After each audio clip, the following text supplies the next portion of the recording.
हाँ भाई, good morning. तो लास्ट लेक्चर में हमने क्या किया? लॉ ऑफ केमिकल इक्विवेलेंस के क्वेश्चंस कर रहे थे। कंटिन्यू करें, बट उससे पहले टुडेज थॉट। बताओ आप कोई थॉट आज का।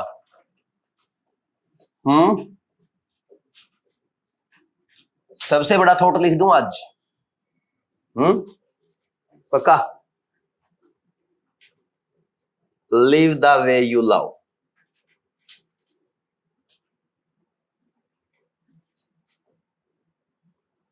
इससे ऊपर है क्या कुछ?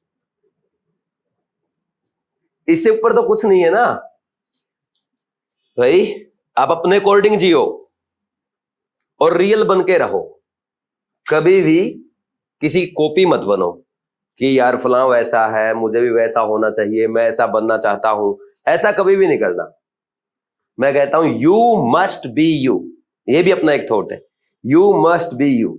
आप बस खुद बने, खुद की तरह जिए, है ना। दूसरे ही कॉपी ना करें कि कौन कैसे पढ़ रहा है, कौन मॉर्निंग में जल्दी उठता है, कौन लेट उठता है, कौन रात में पढ़ता है, कौन सुबह पढ़ता है।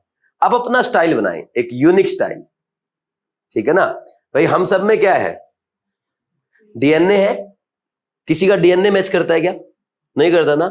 डीएनए हमें एक अलग करैक्टर देता है और उसी करैक्टर पे हमें जीना है। ठीक है ना। जैसे भाई आप देखो, अगर सचिन तेंदुलकर में क्या था कि वो क्रिकेटर अच्छा बन सकता है। अगर वो कोशिश करते कि सिंगर बन जाऊं या एक्टर बन जाऊं, अच्छे बन पाते क्या? बन तो जाते, बट इतना अच्छा नहीं बनते। ठीक, तो वैसे ही एक करैक्टर आप में भी है। उस करैक्टर को ढूंढो और उसी को जियो। समझे कि नहीं समझे? Live the way you love. तो अब देखो, नेक्स्ट क्वेश्चन स्टार्ट कर रहे हैं। 2.4 ग्राम मेटल displaces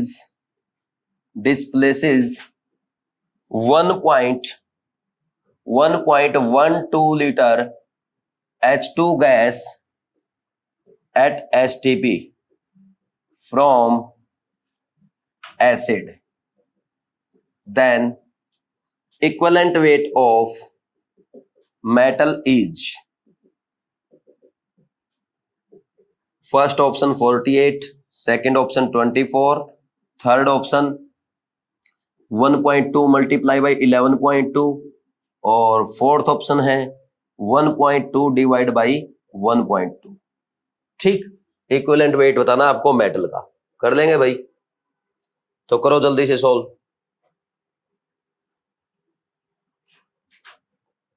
तब तक मैं आगे एक क्वेश्चन और लिख देता हूं।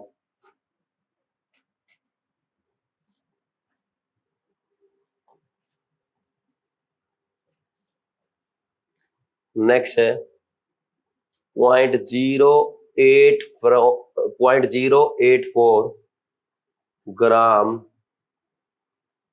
या 0.84 ही लिख लेते हैं यार। 0.84 gram of metal hydride contains 0.04 gram hydrogen. Then very good, then find. किसने किया भाई? Very good. Then find equivalent weight of metal. कर लेंगे ये भी। इसमें आपके ऑप्शन है 20, 40, 60, 80। 20 आ गया। चलो वेरी गुड। करें भाई, आसान है ना। अब देखो, लॉ ऑफ केमिकल इक्विवेलेंस से आप धड़ाधड़ कर रहे हो क्वेश्चन। सही देखा जाए, मोल कॉन्सेप्ट की भी जरूरत नहीं है ना। आसान। मैंने बोला था ये ऐसा कॉन्सेप्ट है, कोई भी क्वेश्चन आप सोल्व कर लोगे। ठीक है ना। वैसे ये वाला क्वेश्चन है जो, ये इलेक्ट्रोकेमिस्ट्री में भी आता है। आता कि नहीं आता? इलेक्ट्रोकेमिस्ट्री में पढ़ते हैं ना हम। हाइड्रोजन गैस लिबरेट होगी कैथोड पे या एनोड पे, ऐसा पढ़ते हो ना। वो ये वहां भी आता है। ठीक, आगे बढ़ जाए। बट ये देखो, ये सबसे आसान कॉन्सेप्ट है, ये अप्लाई करना सीख लो बस। तो कल हमने क्या पढ़ा था, एक बार रिवाइज कर देते हैं। Number of equivalent is equal to क्या होता है भाई? Weight divide by equivalent weight, या एन इंटू एन फैक्टर और आपने क्या किया था, normality into volume of solution in litre, यही किया था भाई। हो गया रिवाइज फॉर्मूला। अब यहां पे देखो मेटल क्या कर रही है, एसिड के साथ रिएक्शन करके हाइड्रोजन गैस लिबरेट कर रही है। तो हम क्या कर सकते हैं, मेटल क्या है आपका रिएक्टेंट और हाइड्रोजन क्या बना प्रोडक्ट, तो दोनों के इक्विवेलेंट इक्वल कर सकते नहीं कर सकते। मैंने आपको बताया था लास्ट लेक्चर में कि आप रिएक्टेंट के इक्विवेलेंट इक्वल कर सकते हैं, प्रोडक्ट के कर सकते हैं, और रिएक्टेंट और प्रोडक्ट के भी इक्विवेलेंट इक्वल कर सकते हैं, किसी के भी कर सकते हैं। और उसमें ना आपको रिएक्शन लिखने की जरूरत ना बैलेंसिंग की जरूरत। कितनी अच्छी बात है, जरूरत पड़ रही है क्या, नहीं पड़ रही ना। अब देखो यहां पे हम क्या लिखेंगे भाई, जैसे सबसे पहले मेटल का क्या दिया गया, मास दिया गया है, तो आप क्या करोगे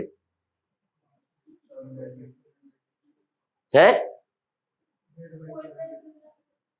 बोलो कि 2.4 डिवाइड बाई इक्विवेलेंट वेट। और यहां पे हाइड्रोजन का कैसे लिखेंगे बताओ, n इंटू एन फैक्टर करके। n कहां से आएगा 1.12 वॉल्यूम दिया है एसटीपी पे, डिवाइड बाई 22.4। Very good. अब क्या करोगे, मल्टीप्लाई बाय एन फैक्टर कितना लेंगे हाइड्रोजन का, एसिड में 2 लेते हैं। 2 पता क्यों लेते हैं, देखो क्योंकि एसिड में 2H प्लस आयन है, 2H प्लस आयन क्या करेंगे, 2 इलेक्ट्रॉन लेके किस में जाएगा, H2 में जाएगा, इसलिए हम 2 ले रहे हैं। समझे कि नहीं समझे। और जब आप ना एन फैक्टर 1 लेंगे ना, तो उस टाइम पे ध्यान रखना हाइड्रोजन का मास जो लेंगे भाई, equal mass upon n factor करेंगे ना इक्विवेलेंट वेट फाइंड आउट करने के लिए। कई बार आप वो भी तो फॉर्मूला अप्लाई करते हो, weight divide by equivalent weight. तो इक्विवेलेंट वेट हाइड्रोजन का अगर आपको फाइंड आउट करना है, तो इस केस में क्या करोगे भाई, मोलर मास कितना है 2 डिवाइड बाय एन फैक्टर कितना है 2, कितना आया 1 आएगा, समझे ना। और जब आप H प्लस के केस में करते हो ना, 1 इलेक्ट्रॉन, आप बोलोगे सर ये ऐसे जाएगा, मैं ऐसे लिखूं, तो इसमें भी इक्विवेलेंट वेट देखो कितना आएगा, हाइड्रोजन का मास यहां पे कितना लिखेंगे 1 लेंगे, ठीक 1 बाई 1 करेंगे फिर। समझे कि नहीं समझे, कोई डाउट तो नहीं इसमें। कहीं सोचोगे सर आप कभी तो यहां पे 1 लेते हो कभी 2 लेते हो। हम ये मानते हैं कि 2H प्लस आयन 2 इलेक्ट्रॉन लेके H2 में जाएगा, और इसके लिए बात कर रहे हैं। तो H2 का एन फैक्टर 2 आएगा, और पूछा जाए H प्लस आयन का एन फैक्टर कितना आएगा, तब आप बोलेंगे 1 आएगा। तो ये ध्यान रखना, समझे कि नहीं समझे, कोई डाउट तो नहीं इसमें। इनको हटा दूं या लिखा रहने दूं, इसको लिख लो जो ऊपर लिखा हुआ है, हाइड्रोजन का एन फैक्टर जो आप लिख रहे हो कितना 2। तो अब तो बताओ भाई कितना आएगा, इसको सोल्व करो, ये 11.2 पे कैंसिल हो गया, तो इसको कैंसिल करोगे 0.1, तो equivalent weight is equal to 24। किस किस का ठीक था भाई, वेरी गुड, समझ में आया भाई, प्रत्यय से ना नाम याद हो गया, ठीक, कोई डाउट। नेक्स्ट देखो, अब ये वाला क्वेश्चन है, इसमें भी क्या करोगे बाद में लिख लेना, इक्विवेलेंट ही तो इक्वल करोगे, नंबर ऑफ इक्विवेलेंट इक्वल कर दो, तो क्या आएगा भाई। यहां पे आपने देखा मेटल कितना, जल्दी बोलो, मेटल कितना है 0.84 ग्राम, और हाइड्राइड कितना, हाइड्रोजन कितना है, अरे हाइड्रोजन कितना है 0.04 ग्राम। आप बताओ, ये मेटल हाइड्राइड है, ये मेटल नहीं है, ये आपका मेटल हाइड्राइड है ना, मेटल हाइड्राइड का मास है, ठीक। अब बताओ मेटल कितना आएगा,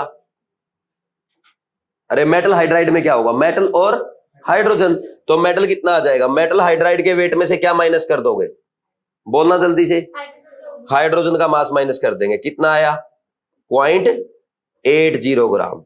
तो अब आपके पास हाइड्रोजन का भी मास है, ठीक, और मेटल का भी मास है, दोनों के इक्विवेलेंट इक्वल कर दो। बोलो कोई डाउट है क्या। अब क्वेश्चन ये है कि हाइड्राइड में हाइड्रोजन का एन फैक्टर कितना लेंगे, यही है ना डाउट।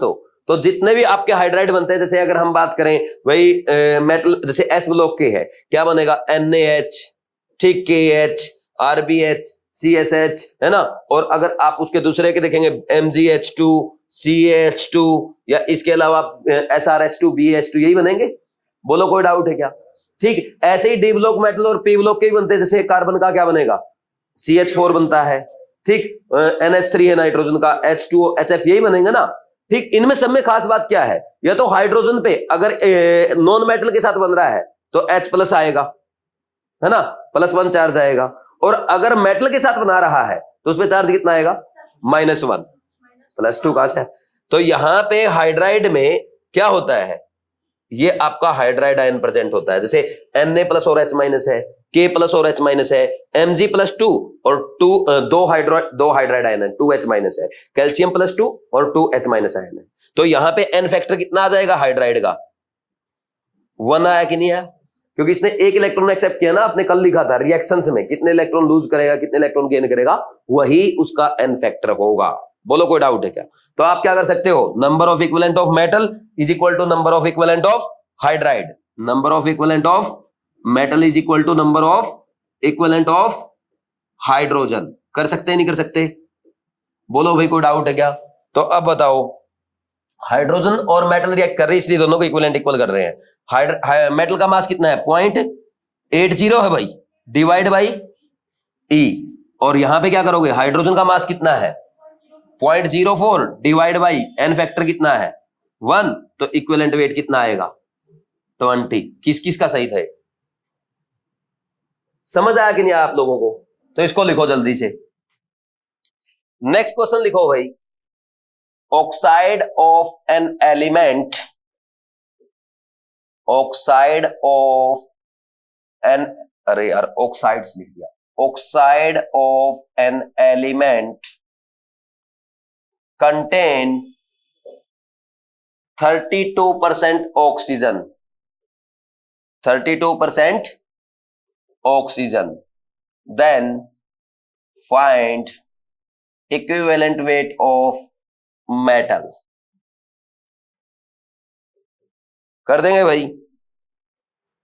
नेक्स्ट है भाई, x gram of an element gives react with oxygen to give y gram of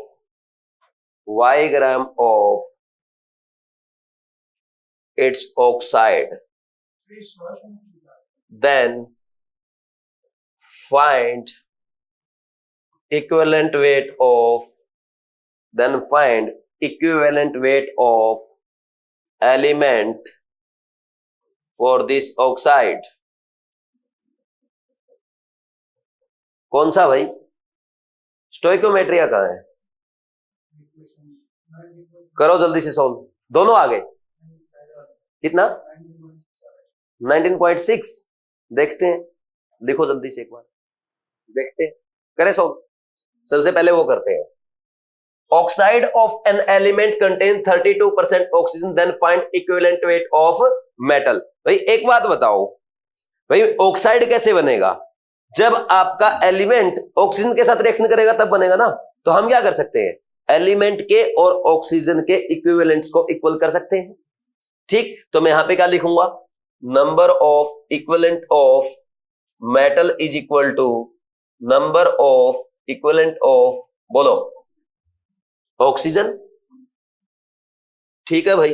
अब एक बात बताओ, 100 ग्राम आपको परसेंट में दिया है तो टोटल 100 मान लो, 100 में से 32 ऑक्सीजन है, इस डिवाइड बाई इसका इक्विवेलेंट वेट करो। इक्विवेलेंट वेट कितना होगा? इक्विवेलेंट वेट ऑफ ऑक्सीजन 8 आएगा ना। ठीक, तो यहां पे आप लिखोगे मेटल कितना है? 68 divide by equivalent weight find out करना है। इक्विवेलेंट वेट कितना आ जाएगा? सोल्व कर दो। 17 आ रहा है क्या? किस किस का ठीक था? Very good. आसना बेटा समझ में आया? पक्का? अच्छा एक क्वेश्चन और इसके नीचे में सेम लिख रहा हूं। अच्छा यहां पे ना इक्विवेलेंट वेट ऑफ ऑक्सीजन, देखो ऑक्साइड में एक्चुअल में क्या होता है, ऑक्सीजन एटम 2 इलेक्ट्रॉन लेके किस में जाएगा? ऑक्साइड आयन में जाएगा। ठीक समझे ना? तो यहां पे इक्विवेलेंट वेट ऑफ ऑक्सीजन कितना आ जाएगा? बोलो भाई, इन ऑक्साइड कितना आएगा? बोलो जल्दी से भाई। ऑक्सीजन एटम का मास कितना है? 16 डिवाइड बाई क्या करोगे? 2 इलेक्ट्रॉन गेन किया है तो इक्वल टू कितना आया? 8। या आप ऐसे ही बोल सकते हो, कुछ बच्चे बोलते हैं सर मैं तो ऐसा सोचता हूं कि O2 के साथ रिएक्शन करेगा और किस में जाएगा? ऑक्साइड में जाएगा। कैसे जाएगा? ये 2O-2 बनेगा ना। ठीक है, तो यहां पे कितने इलेक्ट्रॉन गेन करेगा भाई? एक ऑक्सीजन एटम 2 इलेक्ट्रॉन गेन कर रहा है तो 2 ऑक्सीजन एटम कितना गेन करेंगे? 4 इलेक्ट्रॉन गेन करेंगे ना, तो इस रिएक्शन के लिए आप ऐसा लिख दोगे भाई O2 का मास कितना है 32 डिवाइड बाई यहां पे कितने इलेक्ट्रॉन गेन किए 4, यानी कितना आया 8 आएगा कि नहीं आएगा? बोलो इसमें कोई डाउट है क्या किसी को? कर सकते हैं ऐसा? पक्का भाई? फिर आगे बढ़ जाऊं? ठीक भाई, ऑक्सीजन देखो सिंपल सी बात है, ऑक्साइड जब भी बनेगा, ऑक्साइड में ऑक्सीजन के ऊपर चार्ज होता है -2, यानी वो 2 इलेक्ट्रॉन गेन करेगा, उसका एन फैक्टर 2 होगा। समझे कि नहीं समझे? ठीक, पर ऑक्साइड में कितना होता है O2 -2 होता है। ठीक, उसमें ऑक्सीजन एक एटम 1 इलेक्ट्रॉन गेन करेगा, उसमें आप करेंगे 16/1। ठीक, समझे कि नहीं समझे? ये ऑक्साइड, पर ऑक्साइड, सुपर ऑक्साइड आप आगे सीख जाएंगे। सुपर ऑक्साइड में O2 माइनस होता है, तो इसमें आप क्या बोलेंगे 2 ऑक्सीजन एटम पे -1 चार्ज है, 1 ऑक्सीजन एटम पे कितना आएगा हाफ आएगा ना। ठीक, तो वहां पे एन फैक्टर हाफ कर देंगे आप 1 ऑक्सीजन एटम के लिए, या इसके लिए लिखोगे तो कितना आ जाएगा O2 का मास डिवाइड बाई 1, 1 इलेक्ट्रॉन गेन किया ना O2 ने, 32/1 कर दोगे सीधा, या आप ऐसे कर दो ऑक्सीजन एटम के लिए कर रहे हो 16 डिवाइड बाई 1 ऑक्सीजन एटम कितने इलेक्ट्रॉन गेन कर रहा है हाफ, तो कितना आ गया 32 आ जाएगा। ठीक, समझे कि नहीं समझे? बोलो कोई डाउट है क्या? ऐसे करते हैं, कर सकते हैं इजीली। नेक्स्ट ये वाला क्वेश्चन करें, x gram of an element react with oxygen to give y gram of its oxide, then find equivalent weight of element for this oxide.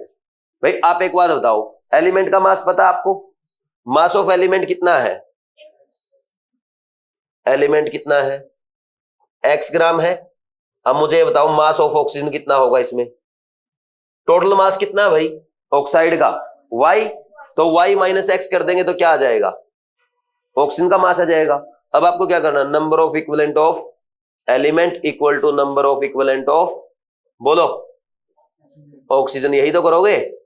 अब एक बात बताओ, एलिमेंट का कितना मास है? x divide by equivalent weight equal to y, भाई oxygen का mass कितना? y minus x divide by n factor कितना है ऑक्साइड्स में ऑक्सीजन का? 8 है। बोलो कोई डाउट है क्या? तो इक्विवेलेंट वेट कितना आ गया? x upon y minus x into 8। अब कुछ बच्चे क्या करते हैं, इसको रट लेते हैं, रटने की कोई जरूरत नहीं है, मैंने इतना सिंपल आपको यहां पे सिखाया है। इसमें ज्यादा टाइम लगेगा या इसमें ज्यादा टाइम लगेगा? हाँ भाई सिंपल सी बात है, वैल्यू पुट करने में टाइम तो कम लगेगा, लेकिन एक बात देखो यहां पे भैया सेम ही तो बात हो रही है। क्यों रटे हम एक्स्ट्रा कॉन्सेप्ट जब हमें आता है? बोलो कोई डाउट है क्या? कर लेंगे ना भाई? ठीक, आगे बढ़ जाए। लिखा ये शेखर, जल्दी लिखो। नेक्स्ट देखो भाई, नेक्स्ट क्वेश्चन क्या है, if equivalent weight of metal is 4 and vapor density of its chloride is, कितना लिखा था हमने 59.25, then valency of metal is option 1 है 1, सेकंड है 2, थर्ड है 3, फोर्थ है 4। ठीक है भाई, अब देखो कैसे करते हैं इसको। बिल्कुल आसान क्वेश्चन है। एक तो वही लॉ ऑफ इक्विवेलेंस अप्लाई कर सकते हो, दूसरा आप यहां पे क्या कर सकते हो, सिंपल। अच्छा एक बात बताओ मुझे, मेटल क्लोराइड में अगर आपको law of chemical equivalence apply करना है तो उस केस में आप क्लोरीन का एन फैक्टर कितना लेंगे? भाई क्लोराइड्स में क्या होता है बताओ, क्या होता है? क्लोराइड में जो क्लोरीन एटम है 1 इलेक्ट्रॉन गेन करेगा और किस में जाएगा? Cl माइनस में जाएगा। तो यहां पे एन फैक्टर कितना आ जाएगा? 1 आएगा कि नहीं आएगा? बट इसका थोड़ा ही पूछा है, ये तो मैंने आपको बताया है भाई, इस टाइप का क्वेश्चन आ जाए तो जैसे ऑक्साइड कर रहे थे तो आप क्लोराइड के भी कर सकते हो। समझे कि नहीं समझे? बोलो कोई डाउट है क्या? ठीक, बट इस क्वेश्चन में तो आपसे मेटल का एन फैक्टर पूछा गया, मेटल की वैलेंसी पूछी गई है। वैलेंसी और एन फैक्टर एक ही बात होता है। ठीक, अब देखो कैसे सोल्व करेंगे। भाई इक्विवेलेंट वेट दे दिया मेटल का, तो इक्विवेलेंट वेट क्या होगा मेटल का? इक्विवेलेंट वेट इक्वल टू भाई इसका एटॉमिक मास बोल दो या मोलर मास बोल दो डिवाइड बाई एन फैक्टर, और हम यहां पे मान लेते हैं let n factor of metal. N factor of metal कितना है? एक्स मान लिया। ठीक, एक्स ही आपको फाइंड आउट करना है, तो आप क्या लिखेंगे भाई? इक्विवेलेंट वेट दिया है 4 m बाई एक्स, यानी इसका मास कितना आ गया 4x आया कि नहीं आया? बोलो इसमें कोई डाउट है क्या? समझे कि नहीं समझे?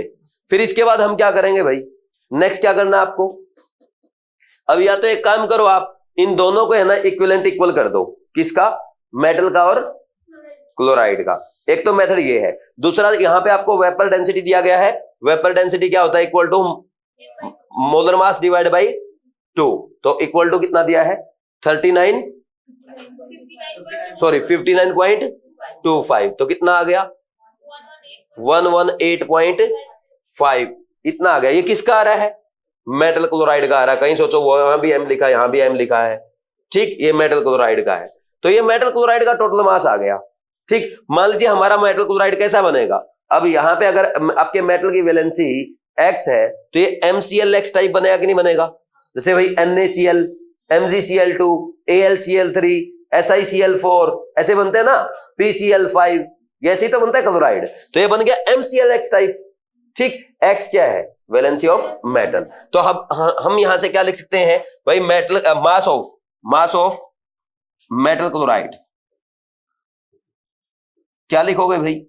कितना दिया है? 118.5 गिवन है।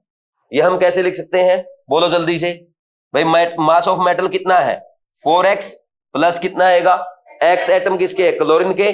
x इंटू 35.5 तो इक्वल टू 118.5। तो यहां से आ गया 39.5। x is equal to 118.5। तो 43 जा होता है 120, तो 39.5 जा होगा 118.5। 0.5 कम कर दिया तो 3 से गुना करोगे तो 1.5 कम हो जाएगा ना 120 में से। तो ऐसे कैलकुलेशन करते हैं। x इज इक्वल टू कितना आया? 3 आ गया। बोलो इसमें किसी को कोई डाउट है क्या? तो आप बताओ किस किस का ठीक था? किस किसने कर लिया? साथ में कर लिया था? आपसे नहीं हुआ? नोट करना है, नोट करना है भाई। जिसको नोट करना जल्दी से करो, नहीं फिर मैं आगे बढ़ रहा हूं। ये क्वेश्चंस हो गए इस पैटर्न के। अब मैंने एक क्वेश्चन और करवाना आपको। कौन सा भाई? एक ये नया पैटर्न है, ठीक। अब इसमें लिखो which of the following concentration term is, या ऐसे लिख दो, does not depend upon temperature. Does not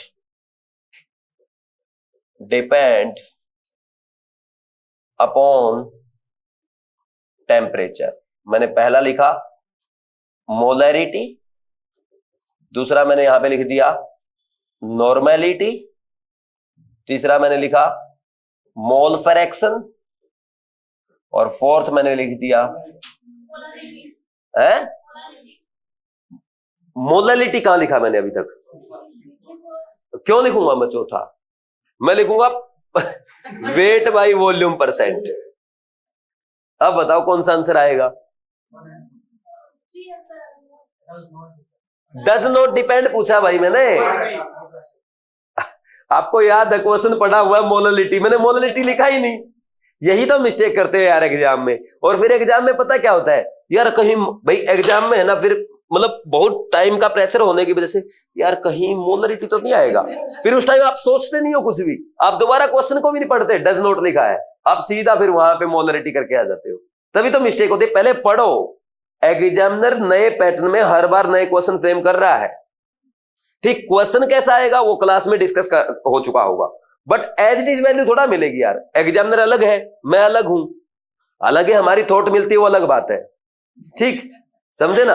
question वही आएंगे जिस टाइप के मैं आपको बताऊंगा, बस वैल्यू चेंज होगी। अब यहां पे मोल फ्रैक्शन की बजाय वो मोलैलिटी लिख के दे देगा, बट हम वो भी कवर करेंगे। कैसे? अभी देखना। आपका आंसर क्या है भाई? 3 आ गया सबका। अब मैं आपको एक बात बताऊं, देखो जिस भी कंसंट्रेशन टर्म में वॉल्यूम आ रही है वो टेम्परेचर डिपेंडेंट है, बिकॉज टेम्परेचर चेंज होने पे वॉल्यूम चेंज हो सकती है, बट मास में कोई चेंज आएगा क्या? मान लीजिए आपने क्या किया भाई, 1 मोल NaCl डाल दिया पानी में, और आपने उसकी मोलरिटी कितनी आ गई? 1 मोलर आ गई। तो अब आप उसको ना टेम्परेचर से बढ़ा रहे हो और उसके हीट कर रहे हो, तो क्या उसमें number of moles of salt change होंगे? नहीं। वेट पे कोई फर्क पड़ेगा क्या? वेट पे कोई फर्क नहीं पड़ता। क्या चेंज हो सकता है? वॉल्यूम चेंज हो सकता है, वॉल्यूम एक्सपांड कर सकता है, वॉल्यूम कम भी हो सकता है। वो डिपेंड करता है आपका सॉल्यूशन किस टाइप का है। उस डिटेल में हमें नहीं जाना, बस क्या ध्यान रखना है भाई, टेम्परेचर पे कौन सी कंसंट्रेशन टर्म डिपेंड करेगी, जिसमें वॉल्यूम आ जाएगा। ठीक, तो इसमें लिख लो, यहां पे क्या लिखेंगे, जैसे सबसे पहला लिखो molarity. Molarity is equal to क्या आ गया, number of moles divide by volume of solution. तो ये टेम्परेचर डिपेंडेंट है या नहीं है, टेम्परेचर पे डिपेंड करेगा। सेकंड, इसके बाद आपका आ गया फॉर्मेलिटी, आपने पढ़ा था, weight divide by formula weight into में वॉल्यूम ऑफ सॉल्यूशन। तो इसमें वॉल्यूम आया है, टेम्परेचर डिपेंडेंट होगा कि नहीं होगा। थर्ड देखो भाई, थर्ड इसके बाद कौन सा पढ़ा, उसी सीक्वेंस में कराऊं या मोलरिटी पढ़ा, number of moles of solute divide by weight of solvent in KG. अब एक बात बताओ, टेम्परेचर से number of moles of solute या वेट ऑफ सॉल्वेंट पे कोई फर्क पड़ेगा, नहीं पड़ेगा ना। ओनली किस में चेंज आता है, वॉल्यूम में चेंज आता है, ना मोल्स में चेंज आएगा ना ही वेट में चेंज आएगा, तो टेम्परेचर पे डिपेंड नहीं करता। फोर्थ हमने क्या पढ़ा, बोलो जल्दी से, इसके बाद क्या पढ़ा, मोल फ्रैक्शन। मोल फ्रैक्शन क्या होता है भाई, अरे मोल फ्रैक्शन क्या होता है, अरे भाई आप number of moles of solute divide by number of moles of solute plus solvent, यही करते हैं। तो ये तो मोल्स का रेशियो है ना, वॉल्यूम आ रहा कहीं पे नहीं आ रहा, टेम्परेचर पे डिपेंड नहीं करेगा। फोर्थ आपने क्या पढ़ा, नॉर्मेलिटी, क्या नहीं, फोर्थ नहीं, फिफ्थ हमने क्या पढ़ा, नॉर्मेलिटी। तो नॉर्मेलिटी में क्या बोलोगे, number of equivalent divide by volume of solution in litre, temperature पे डिपेंड करेगा। फिर इसके बाद नेक्स्ट क्या आएगा भाई, और आपने पढ़ा परसेंट कंपोजिशन। जैसे सबसे पहले हमने पढ़ा वेट बाय वेट परसेंट, ये डिपेंड करेगा टेम्परेचर पे, नहीं करेगा क्योंकि वॉल्यूम इसमें नहीं आ रहा। फिर इसके बाद आपने क्या पढ़ा था, वेट बाय वॉल्यूम परसेंट, तो ये डिपेंड करेगा, बिल्कुल करेगा, बिकॉज इसमें वॉल्यूम आ गया। फिर इसके बाद आपने और क्या पढ़ा, बोलो भाई, वॉल्यूम बाय वॉल्यूम परसेंट। तो वॉल्यूम बाय वॉल्यूम परसेंट में क्या होगा, डिपेंड करेगा या नहीं करेगा, अरे बोलो, करेगा। फिर अच्छा एक और आता है आपका वो नाइन्थ का, इसके नीचे लिख दूं क्या, एक और पढ़ा होगा आपने, क्या, वॉल्यूम स्ट्रेंथ, क्या बोला आपने, दोबारा बोलना, स्ट्रेंथ आता ना एक स्ट्रेंथ, वो हमने पढ़ा नहीं, अभी पढ़ेंगे। स्ट्रेंथ का जो फॉर्मूला होता है वो होता है ग्राम पर लीटर, यानी इसमें भी वॉल्यूम की बात आएगी, और वॉल्यूम की बात आएगी तो टेम्परेचर डिपेंडेंट है कि नहीं है, बिल्कुल है। बोलो कोई डाउट है क्या, कर सकते हैं ऐसे, बिकॉज स्ट्रेंथ का फॉर्मूला अभी हम लिखेंगे नॉर्मेलिटी इनटू इक्विवेलेंट वेट होता है। तो नॉर्मेलिटी अगर टेम्परेचर डिपेंडेंट है तो स्ट्रेंथ भी हो जाएगा, बिकॉज स्ट्रेंथ आप आगे पढ़ेंगे थोड़ी देर में, अभी पढ़ेंगे थोड़ी देर में नहीं, नेक्स्ट टॉपिक ही पढ़ेंगे। बोलो कोई डाउट है क्या, तो ये टेम्परेचर पे नॉर्मेलिटी डिपेंड करेगा तो स्ट्रेंथ भी डिपेंड करेगा, समझ आया कि नहीं यार, कर लेंगे भाई, आगे बढ़ जाए। अब नेक्स्ट देखो, इसके बाद ये वाला क्वेश्चन आंसर क्या आएगा, आंसर इज थर्ड, एक्सप्लेन करने की जरूरत, इतना कर दिया, अब क्या जरूरत है, एक क्वेश्चन और करें, एग्जामिनर क्या पूछ सकता है। देखो यहां पे लिखो assertion, molality is independent of, molality is independent of temperature, ठीक, रीजन लिख देगा, molality is number of moles of solute present in 1 kg solvent। बोलो भाई इसका आंसर क्या आएगा, असर्शन करेक्ट है, रीजन भी, दोनों करेक्ट है। आप क्या बोलेंगे, अब ये इसको एक्सप्लेन कर रहा है या नहीं कर रहा, बोलो भाई, बिल्कुल कर रहा है, बिकॉज मोलैलिटी में क्या है, वॉल्यूम टर्म नहीं आई ना, ये हमें कहां से पता चला, उसकी डेफिनेशन से पता चला। भाई मोलैलिटी क्या होता है, number of moles of solute divide by weight of solvent in KG, यहां पे डेफिनेशन ही तो लिखी है, इसलिए ये असर्शन, ये करेक्ट भी है और असर्शन को एक्सप्लेन भी कर रहा है, क्योंकि जिस कंसंट्रेशन टर्म में वॉल्यूम आएगी वही टेम्परेचर डिपेंडेंट होगी। गौरव समझ में आया,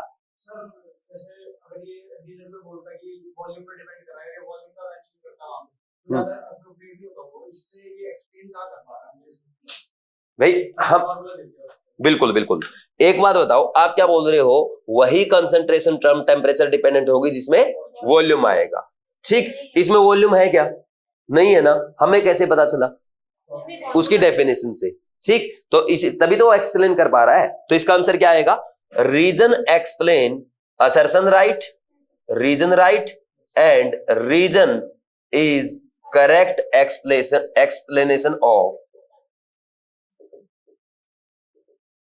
असर्शन। ठीक है भाई। अब मैं आपसे क्वेश्चन पूछ रहा हूं, यहां पे लिख देता है examiner, molality is dependent of temperature, assertion, और रीजन यही लिख दे, फिर क्या आएगा? असर्शन इनकरेक्ट हो जाएगा, रीजन करेक्ट हो जाएगा।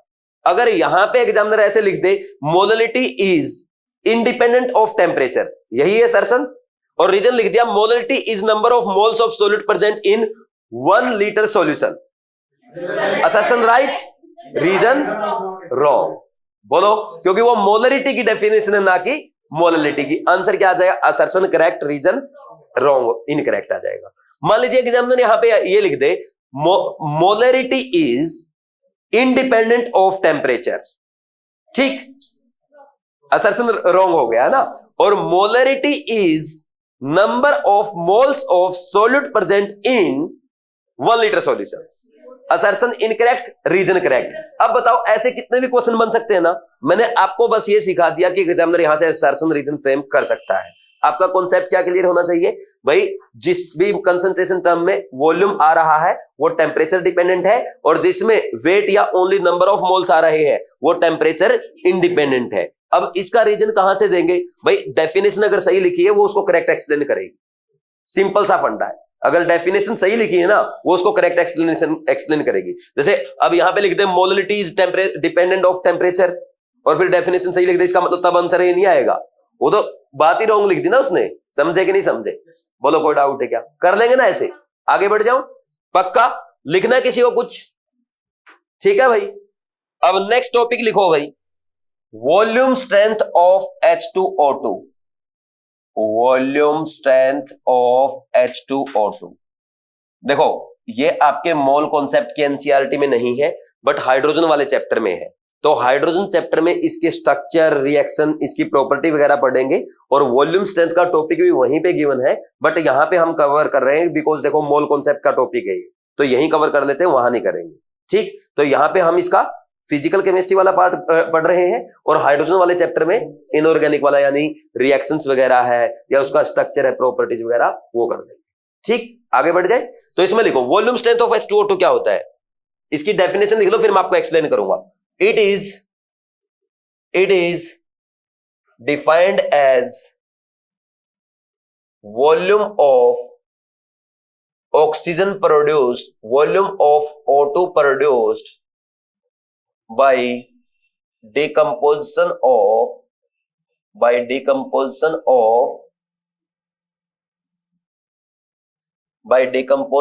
of unit volume of H2O2, unit volume of H2O2 at STP।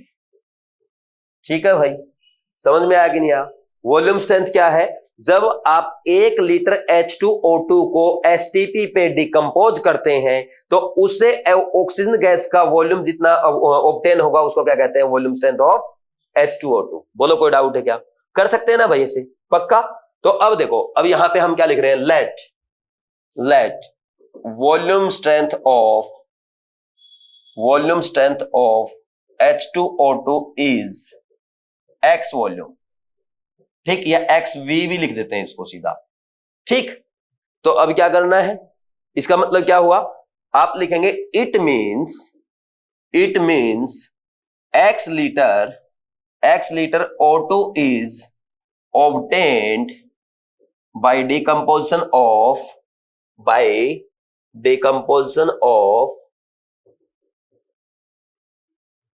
1 liter H2O2 at STP। यही मतलब हुआ ना भाई बाय डेफिनेशन। बोलो, कोई डाउट है क्या? समझ आया ना?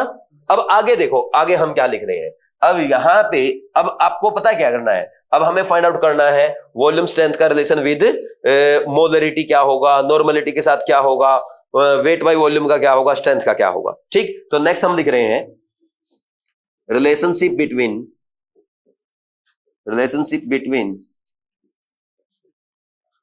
Between volume strength with molarity, normality, और क्या करेंगे, strength and wait by volume percent. बोलो भाई, इसमें कोई डाउट तो नहीं? करें फिर स्टार्ट। नेक्स्ट देखो, सबसे पहले यहां पे क्या आ जाएगा भाई, सबसे पहले क्या लिखेंगे, सबसे पहले आप रिएक्शन लिखेंगे। देखो रिएक्शन क्या होगी, जब आप H2O2 का डिकम्पोजिशन करते हैं तो क्या ऑब्टेन होता है, H2O प्लस O2। क्या ये एक बैलेंस रिएक्शन है? नहीं है। तो इसको बैलेंस कैसे करेंगे? अब देखो ये बैलेंस्ड है क्या, ये बैलेंस केमिकल इक्वेशन हो गई। बैलेंसिंग कैसे करते हैं अभी थोड़ी देर में सिखाऊंगा। ठीक हो गया भाई बैलेंस। ठीक, अब इस रिएक्शन से आप क्या बोल सकते हैं, बोलो भाई, 2 मोल H2O2 प्रोड्यूस 1 मोल O2। या आप ऐसे लिख सकते हैं 1 मोल O2 is obtained by decomposition of बोलो क्या लिखेंगे, 2 मोल H2O2। ठीक है भाई। अब देखो कितने लीटर O2 ऑब्टेन हुआ आपको एसटीपी पे। यहां पे देखो, यहां से आप क्या लिख सकते हो भाई, number of moles of O2 लिख सकते हैं, लिख सकते कितना लीटर O2 ऑब्टेन हुआ एसटीपी पे, x लीटर डिवाइड बाई क्या कर देंगे 22.4। तो इतने मोल्स आपको O2 के ऑब्टेन हुए। तो यहां से मैं क्या लिखूंगा, x by 22.4 mole O2 is obtained by decomposition of, क्या लिख देंगे 2 into x divide by 22.4, that is x divide by 11.2 mole of H2O2। अब देखो यहां पे x क्या है, वॉल्यूम स्ट्रेंथ ऑफ H2O2 है। अब आपको क्या फाइंड आउट करना था, रिलेशनशिप फाइंड आउट करना, मोलरिटी, नॉर्मेलिटी, स्ट्रेंथ और वेट बाय वॉल्यूम के साथ। तो आप एक बात बताओ, हमारे पास क्या आ गए, नंबर ऑफ मोल्स आ गए, H2O2 के मोल्स आए कि नहीं आए। देखो बाय डेफिनेशन आपने क्या लिखा, volume strength of H2O2 is defined as volume of O2 obtained by decomposition of 1 litre H2O2। यानी H2O2 का वॉल्यूम हमारे पास ऑलरेडी है, समझ आया कि नहीं आप। तो वहां पे वॉल्यूम आपके पास था, फिर आपने क्या किया भाई, x लीटर O2 ऑब्टेन हो रही है एसटीपी पे, तो आपने O2 के मोल्स फाइंड आउट कर लिए, और यहां से रिएक्शन से ये पता कर लिया भाई ये जो O2 के मोल्स है x बाई 22.4, ये कितने मोल, इतने मोल O2 कितने मोल्स H2O2 के डिकम्पोजिशन से मिलेगा। यानी ये आ गया आपका। यानी आप ये बोल सकते हो 1 लीटर में H2O2 के कितने मोल्स है, x डिवाइड बाई 11.2 मोल्स। बोलो कोई डाउट है क्या। तो यहां से अब हम क्या फाइंड आउट कर सकते हैं, मोलरिटी, नॉर्मेलिटी, जो भी आपको फाइंड आउट करना है। मोलरिटी क्या होता है, number of moles divide by volume of solution. तो मोल्स कितने हैं, x बाई 11.2, वॉल्यूम कितना है 1 लीटर। आंसर आ गया, नहीं समझे। ठीक, अब नेक्स्ट देखो, सेकंड आपको क्या फाइंड आउट करना है, नॉर्मेलिटी। नॉर्मेलिटी फाइंड आउट करेंगे तो नॉर्मेलिटी क्या होती है, मोलरिटी इंटू n फैक्टर, ये आपने पढ़ा था, और n फैक्टर ऑफ H2O2, ये ध्यान रखना आप, कितना होता है n फैक्टर ऑफ H2O2 कितना होगा 2 होता है। समझ आया कि नहीं आप। बिकॉज H2O2 क्या करेगा, वहां पे 2 इलेक्ट्रॉन गेन करता है या 2 इलेक्ट्रॉन लूज करता है रिएक्शन में। ठीक, तो इसका n फैक्टर आप 2 लिख देंगे। तो अब नॉर्मेलिटी बताओ कितना आएगा, x बाई 11.2 मल्टीप्लाई बाई 2, कितना आ गया बोलो भाई। यहां से मैं सीधा लिख सकता हूं n is equal to x by 5.6। इसमें किसी को कोई डाउट है, दुख दर्द है तो बोलो। समझ आया कि नहीं आया। थर्ड बताओ क्या आएगा, थर्ड आता है स्ट्रेंथ।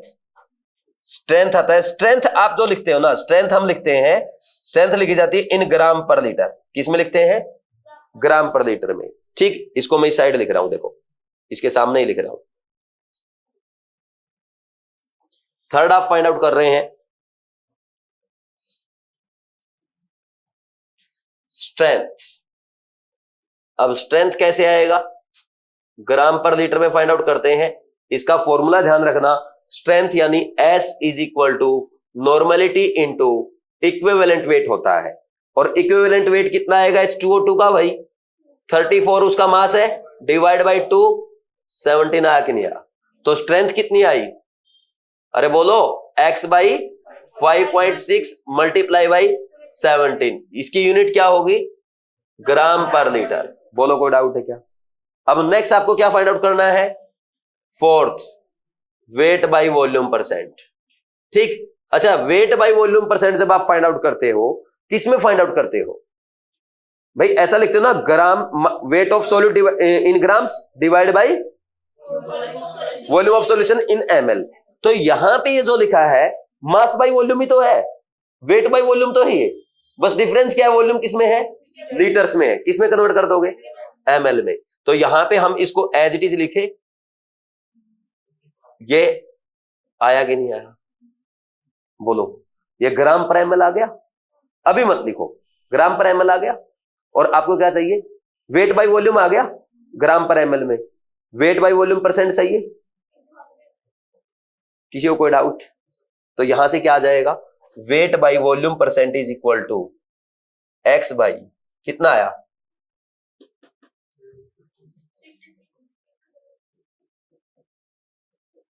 बोलो कोई डाउट है क्या? ठीक, ये 4 फॉर्मूले हैं, इन पे बेस्ड डायरेक्ट क्वेश्चन आपके एग्जाम में पूछे जाते हैं।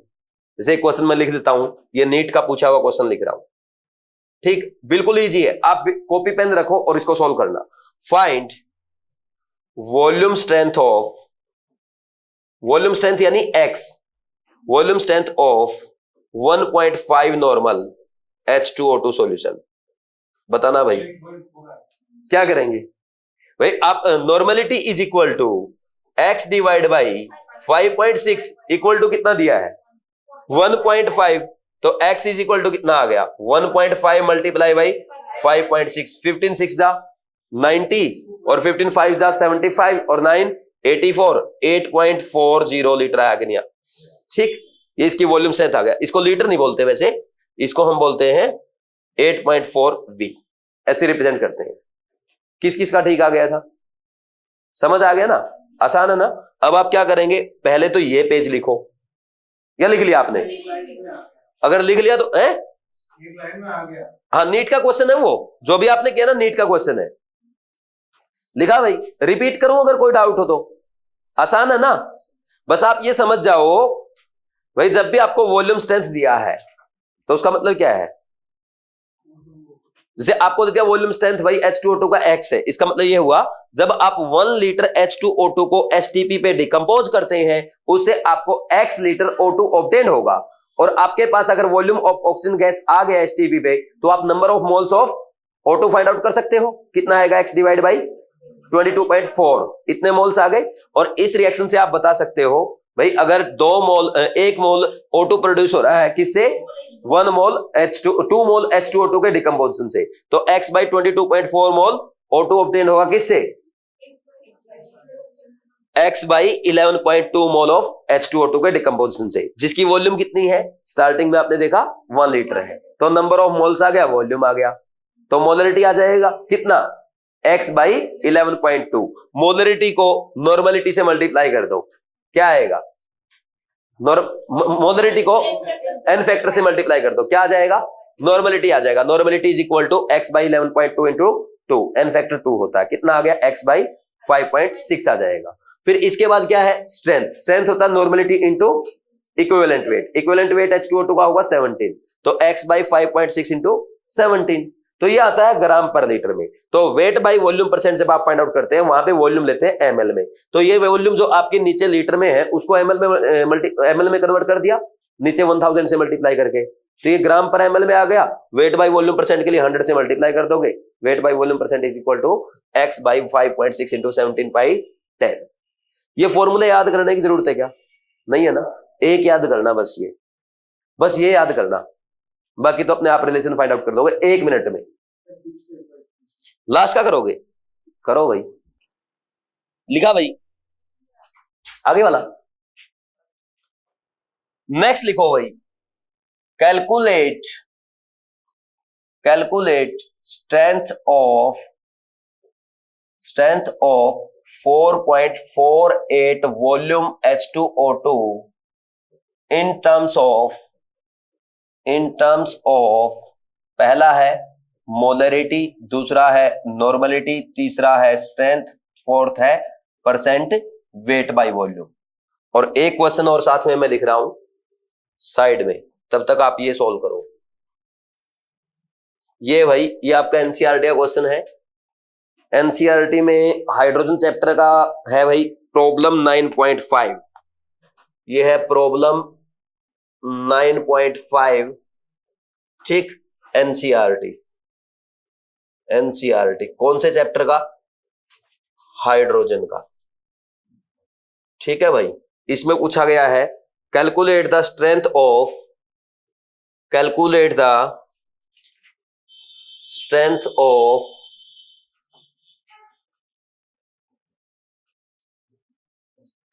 the strength of 10 volume solution of hydrogen peroxide,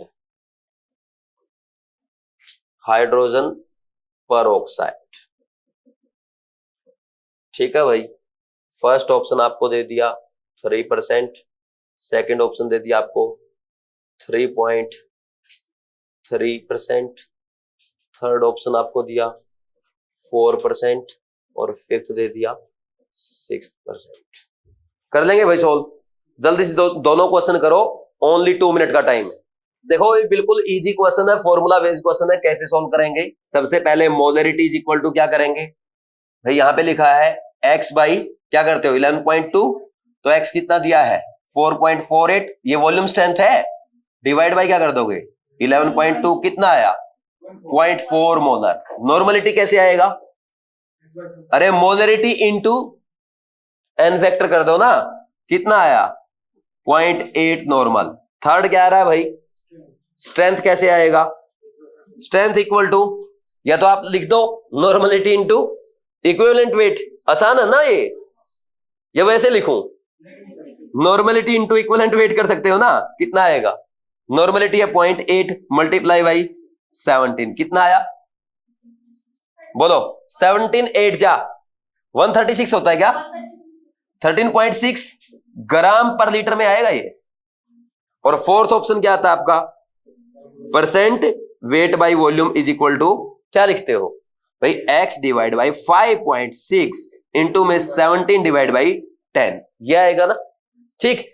इसको इस फॉर्मूले को याद रख लोगे ना, बेनिफिट भी होगा, क्योंकि डायरेक्ट जो क्वेश्चन आएगा ना मोस्टली इस पे आएगा। ये आता है क्वेश्चन, फोर्थ वाला जो फॉर्मूला ना वो आता है, और वही देखो एनसीईआरटी में लिखा है, ठीक। अब नेक्स्ट देखो भाई, इसमें 4.48 divide by 5.6 multiply by 17 divide by 10, कितना आया टोटल है?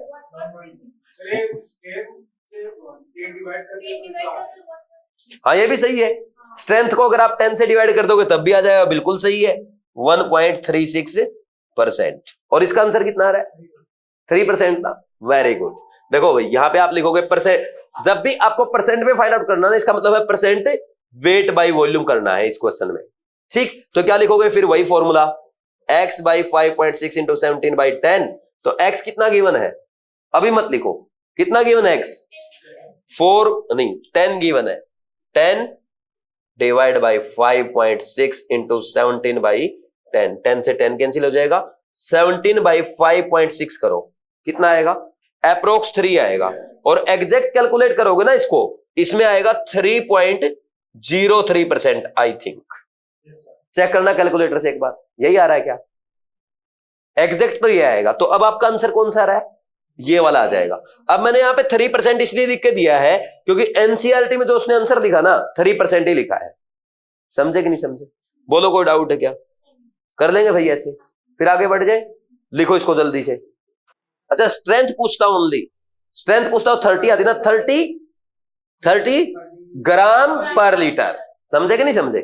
लिखो जल्दी से। अगर परसेंट में दिया तो आप ऐसे सोल्व करेंगे, weight by volume percent calculate करेंगे। आपको क्या लगता है? आप लोग ही डिमोरलाइज होते हो।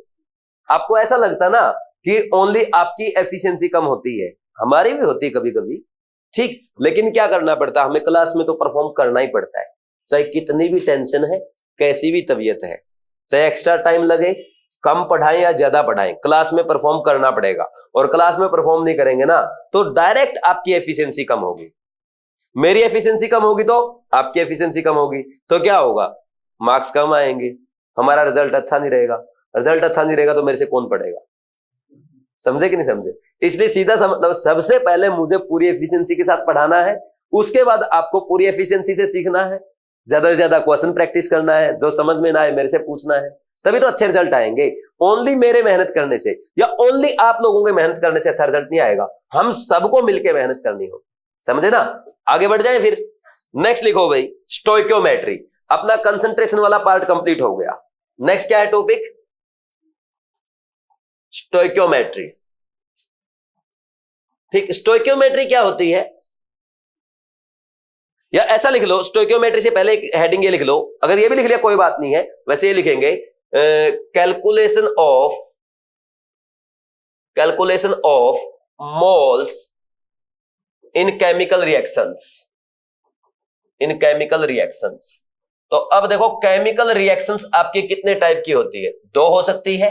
एक तो भाई क्या होगी, बैलेंस केमिकल इक्वेशन है, ठीक, बैलेंस रिएक्शन हो गई। दूसरी क्या होगी, अनबैलेंस रिएक्शन होगी। देखो मैंने आपको यह सिखाया है कि अगर कभी भी आप law of chemical equivalence apply करते हैं तो उसमें रिएक्शन को बैलेंस करने की कोई जरूरत नहीं है, बस आपको number of equivalent find out करना आना चाहिए। तो क्या कर देंगे भाई, number of equivalent of reactant equal to number of equivalent of product, या रिएक्टेंट के या प्रोडक्ट के भी इक्वल कर सकते हो। बट जब आप मोल्स की टर्म में किसी रिएक्शन को सोल्व करते हैं, उसके लिए आपकी रिएक्शन बैलेंस होनी चाहिए। अब मान लीजिए आपकी रिएक्शन बैलेंस नहीं है, तो उसको बैलेंस कैसे करेंगे? तो नेक्स्ट हम लिखेंगे बैलेंसिंग ऑफ ए रिएक्शन। तो भाई इसके दो मेथड आते हैं।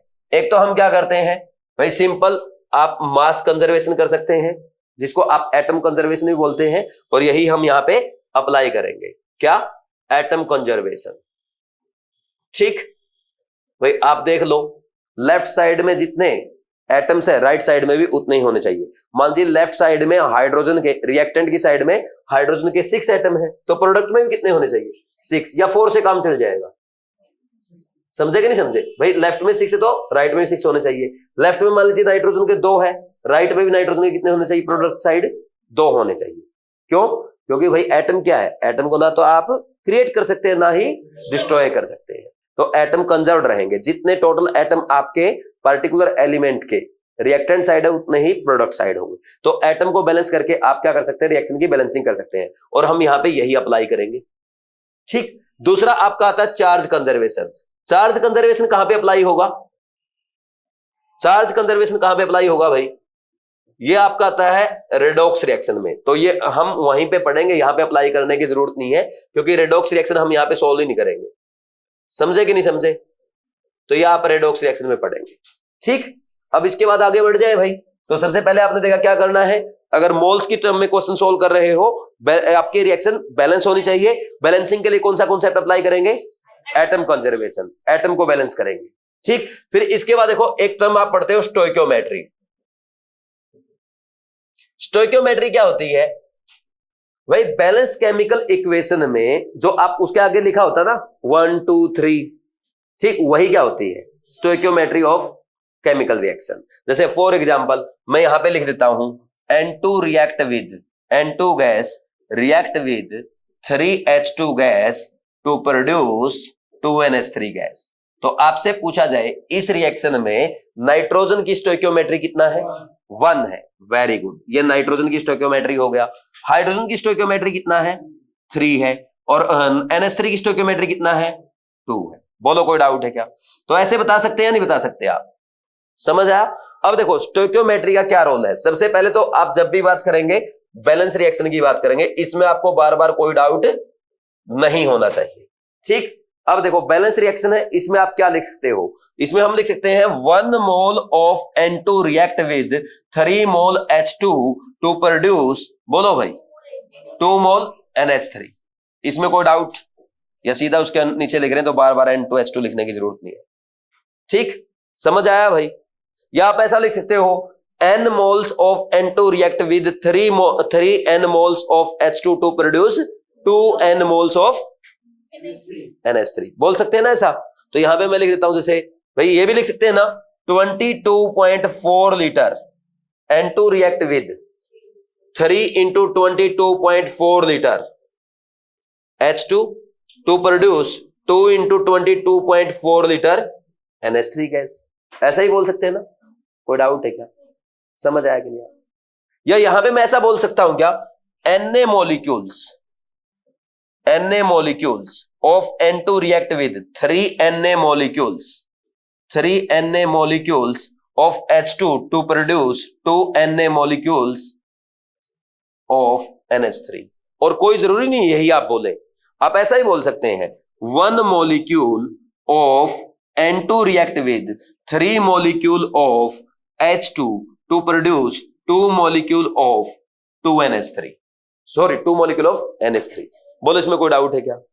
समझ आया ना? यहां पे आप बोल सकते हो 1 वॉल्यूम या X वॉल्यूम बोल दो, ठीक। 1 volume of N2 react with 3 volume of H2 to produce 2 volume of NH3। बोलो इसमें कोई डाउट है क्या? यहां पे मैं बोल दू n moles of N2 react with 3 n moles of H2 to produce 2 n moles of NH3। कोई डाउट नहीं है ना? n molecules of N2 react with 3 n molecules of H2 to produce 2 n molecules of NH3। कोई doubt? But एक बात ध्यान रखना यहां पे, अच्छा ऐसा लिख दूं तो 28 ग्राम N2 react with 6 ग्राम, एक second, 28 gram N2 react with 6 gram H2 to produce 34 gram NH3। ये बात सही है क्या?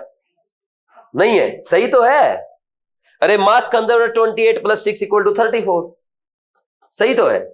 अरे ये 1 मोल का मास 28 ग्राम, ये 3 मोल H2 का मास, ये 2 मोल NH3 का मास, लिख सकते हैं ना? बट ये तो आपने लिख दिया, ये तो आप मोल्स का मास लिख रहे हैं, बट यहां पे एक मिस्टेक मत करना। क्या नहीं करना आपको? मैं लिख देता हूं।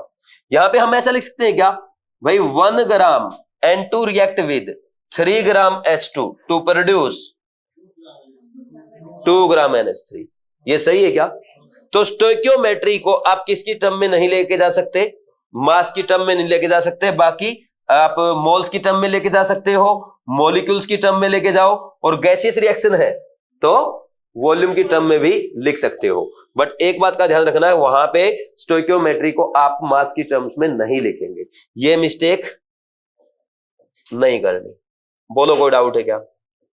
अब एक सेकंड रुक जाओ, अगर आपको लिखना तो लिख लेना, समझ लो। मैं देखो बच्चों की तरह सिखा रहा हूं आपको, छोटी छोटी चीजें हैं, ठीक। सारे ही अच्छे पढ़े लिखे हो, सारे क्वेश्चन सोल्व कर रहे हो, बट फिर भी मैं आपको छोटी छोटी बातें बता रहा हूं ताकि एग्जाम में मिस्टेक ना हो। तो सबसे पहले नोट हम यहां पे लिखेंगे, never solve question in terms of mass. ठीक है भाई, एक पॉइंट तो ये हो गया। दूसरा पॉइंट नोट का ये है, always solve question in terms of moles और नंबर ऑफ इक्विवेलेंट्स। बोलो भाई कोई डाउट है क्या? ठीक। और थर्ड हम लिखेंगे, in gaseous reaction we can solve question in terms of number of moles और वॉल्यूम। बिकॉज आप जानते हैं नंबर ऑफ मोल्स क्या होता है, डायरेक्टली प्रोपोर्शनल टू वॉल्यूम होता है ना गैसियस रिएक्शन के लिए। बोलो कोई डाउट है क्या? तो ये ध्यान रखना है, ये क्वेश्चन सोल्व करने के लिए आपको टिप्स है, ठीक। कभी भी क्वेश्चन को हम ग्राम्स में सोल्व नहीं करेंगे, यानी मास में सोल्व नहीं करेंगे। भले ही आपको मास दिया है, ठीक, पहले आप उसके मोल्स बनाओ, और भले ही प्रोडक्ट का भी मास पूछा गया है, प्रोडक्ट के फिर आप मोल्स फाइंड आउट करके उसको मोलर मास से मल्टीप्लाई करके उसका मास बताएंगे। बट मास की टर्म में क्वेश्चन सोल्व मत करना, पूरी केमिस्ट्री की बोल रहा हूं। कभी भी हम पूरी केमिस्ट्री में मास की टर्म्स में क्वेश्चन सोल्व नहीं करेंगे। किसकी टर्म में करेंगे? नंबर ऑफ मोल्स या नंबर ऑफ इक्विवेलेंट्स, या अगर आपकी गैसियस रिएक्शन है तो हम वॉल्यूम की टर्म में भी सोल्व कर सकते हैं। बोलो कोई डाउट है क्या? कर लेंगे भाई, इसको जल्दी से लिखो फिर आगे बढ़ेंगे। नेक्स्ट देखो भाई,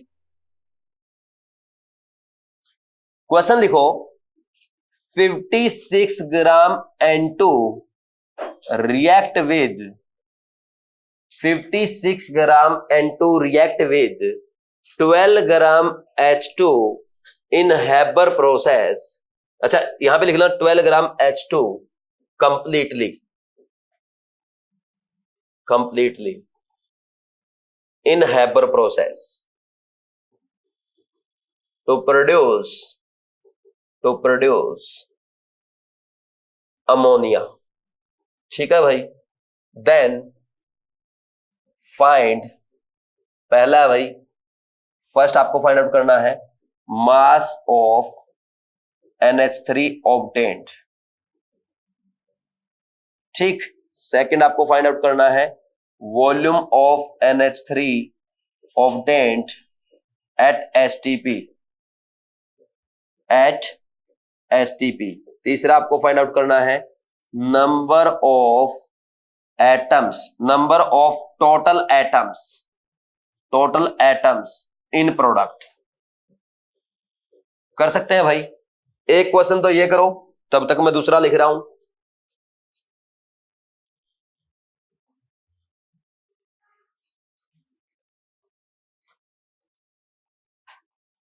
.8 ग्राम oxygen gas is obtained by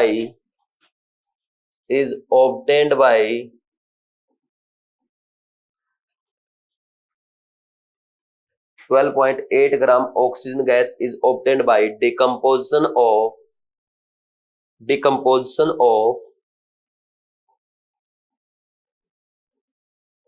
KClO3। then find initial mass of KClO3। Bracket में लिख दिया assume complete decomposition takes place। complete decomposition of KClO3 takes place। करो भाई जल्दी से दोनों क्वेश्चन, 2 मिनट का टाइम इसके लिए भी। अब देखो जिसका बच गया बाकी घर पे सॉल्व करना, एक बार बोर्ड में फोकस करो। फर्स्ट क्वेश्चन में क्या है, 56 ग्राम N2 react with 12 gram H2 completely in Haber process to produce NH3, then find mass of NH3, volume of NH3 और number of total atoms in product। तो अब आपको क्या करना है, सबसे पहले Haber process की रिएक्शन पता आपको क्या है, अभी हमने लिखा था N2 gas react with 3H2 to produce 2NH3। अब एक बात बताओ भाई, यहां पे मास आपको गिवन है, मास में सोल्व करेंगे क्या? नहीं करेंगे। सबसे पहले आप क्या लिखेंगे, 56 ग्राम N2 है तो इसके कितने मोल्स हो गए, 2 मोल हो गए। ठीक। और H2 कितने मोल्स हो गए, 6 मोल्स हो गए। और यहां पे फिर इसके कितने ऑक्टेन होंगे, आप लिख सकते हो 1 mole N2 react with 3 mole H2 to produce 2 mole NH3। बोलो कोई डाउट है क्या? यहां पे आपको कितने दिया गया है, 2 मोल N2 का, 2 मोल N2 का रिएक्ट कर रहा है कितना, 6 मोल H2 के साथ। कितने मोल प्रोड्यूस कर रहा है NH3 के? अरे सिंपल सी बात है, 1 मोल 2 मोल NH3 का दे रहा है तो N2 का 2 मोल्स कितना देगा, 4। तो 4 मोल NH3 मोल्स आ गए। मास बताना भाई। ठीक। वॉल्यूम बताना भाई STP पे, 4 into 22.4 लीटर NH3। ठीक। फिर इसके बाद क्या बताना आपको, और नंबर ऑफ एटम्स। तो एक बात बताओ, 4 मोल है तो 4 मोल में कितने मॉलिक्यूल्स होंगे NH3 के, 4 Na। और 4 Na मॉलिक्यूल्स में, एक मॉलिक्यूल में 4 एटम है तो टोटल एटम कितने हो जाएंगे, 4 into 4 Na एटम्स। अब मान लीजिए अगर आपसे ओनली हाइड्रोजन के एटम पूछता तो क्या बोलते, 3 into 4 Na कर देते, 12 Na आ जाता। ओनली नाइट्रोजन के एटम पूछता तो 1 into 4 Na। ठीक। समझे कि नहीं समझे? अब ये वाला क्वेश्चन देखो, इसमें बोलते हैं 12.8 gram oxygen gas is obtained by decomposition of KClO3, then find initial mass of KClO3।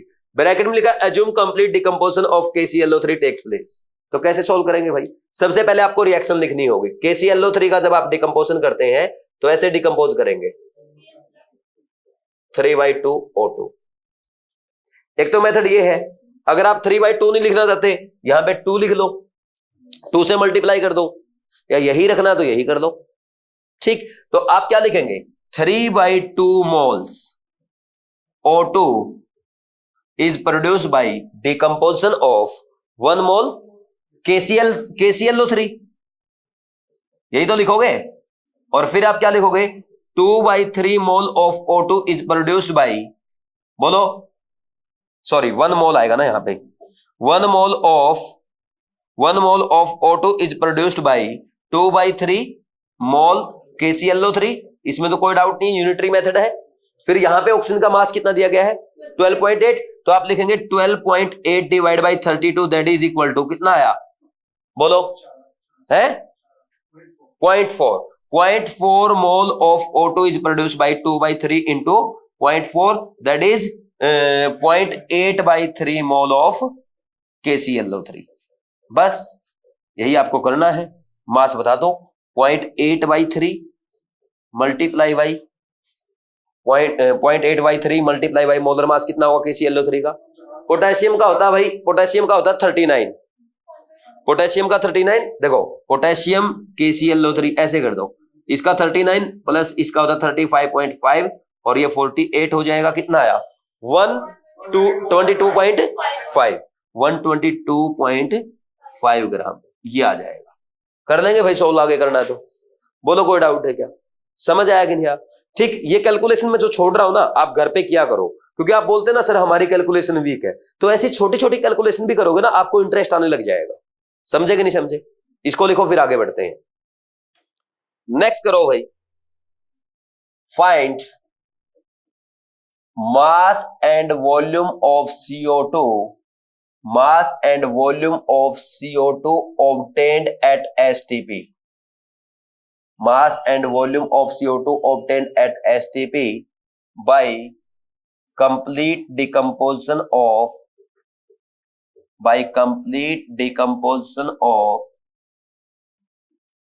400 gram CaCO3 which is 80% pure.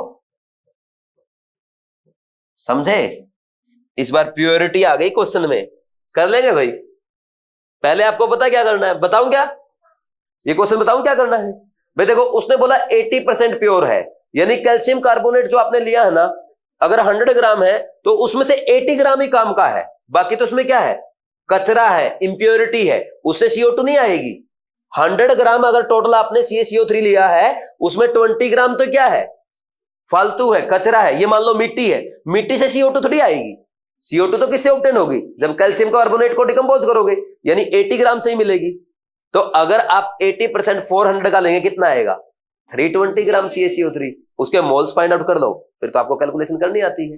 Calcium carbonate को डिकम्पोज करोगे, क्या बनेगा? Calcium oxide plus CO2। ठीक, बोलो, कोई डाउट है क्या? कर देंगे अब? चलो तब तक आप इसको ट्राई करो, मैं एक क्वेश्चन और लिख रहा हूं। Find percentage impurity in a sample of CaCO3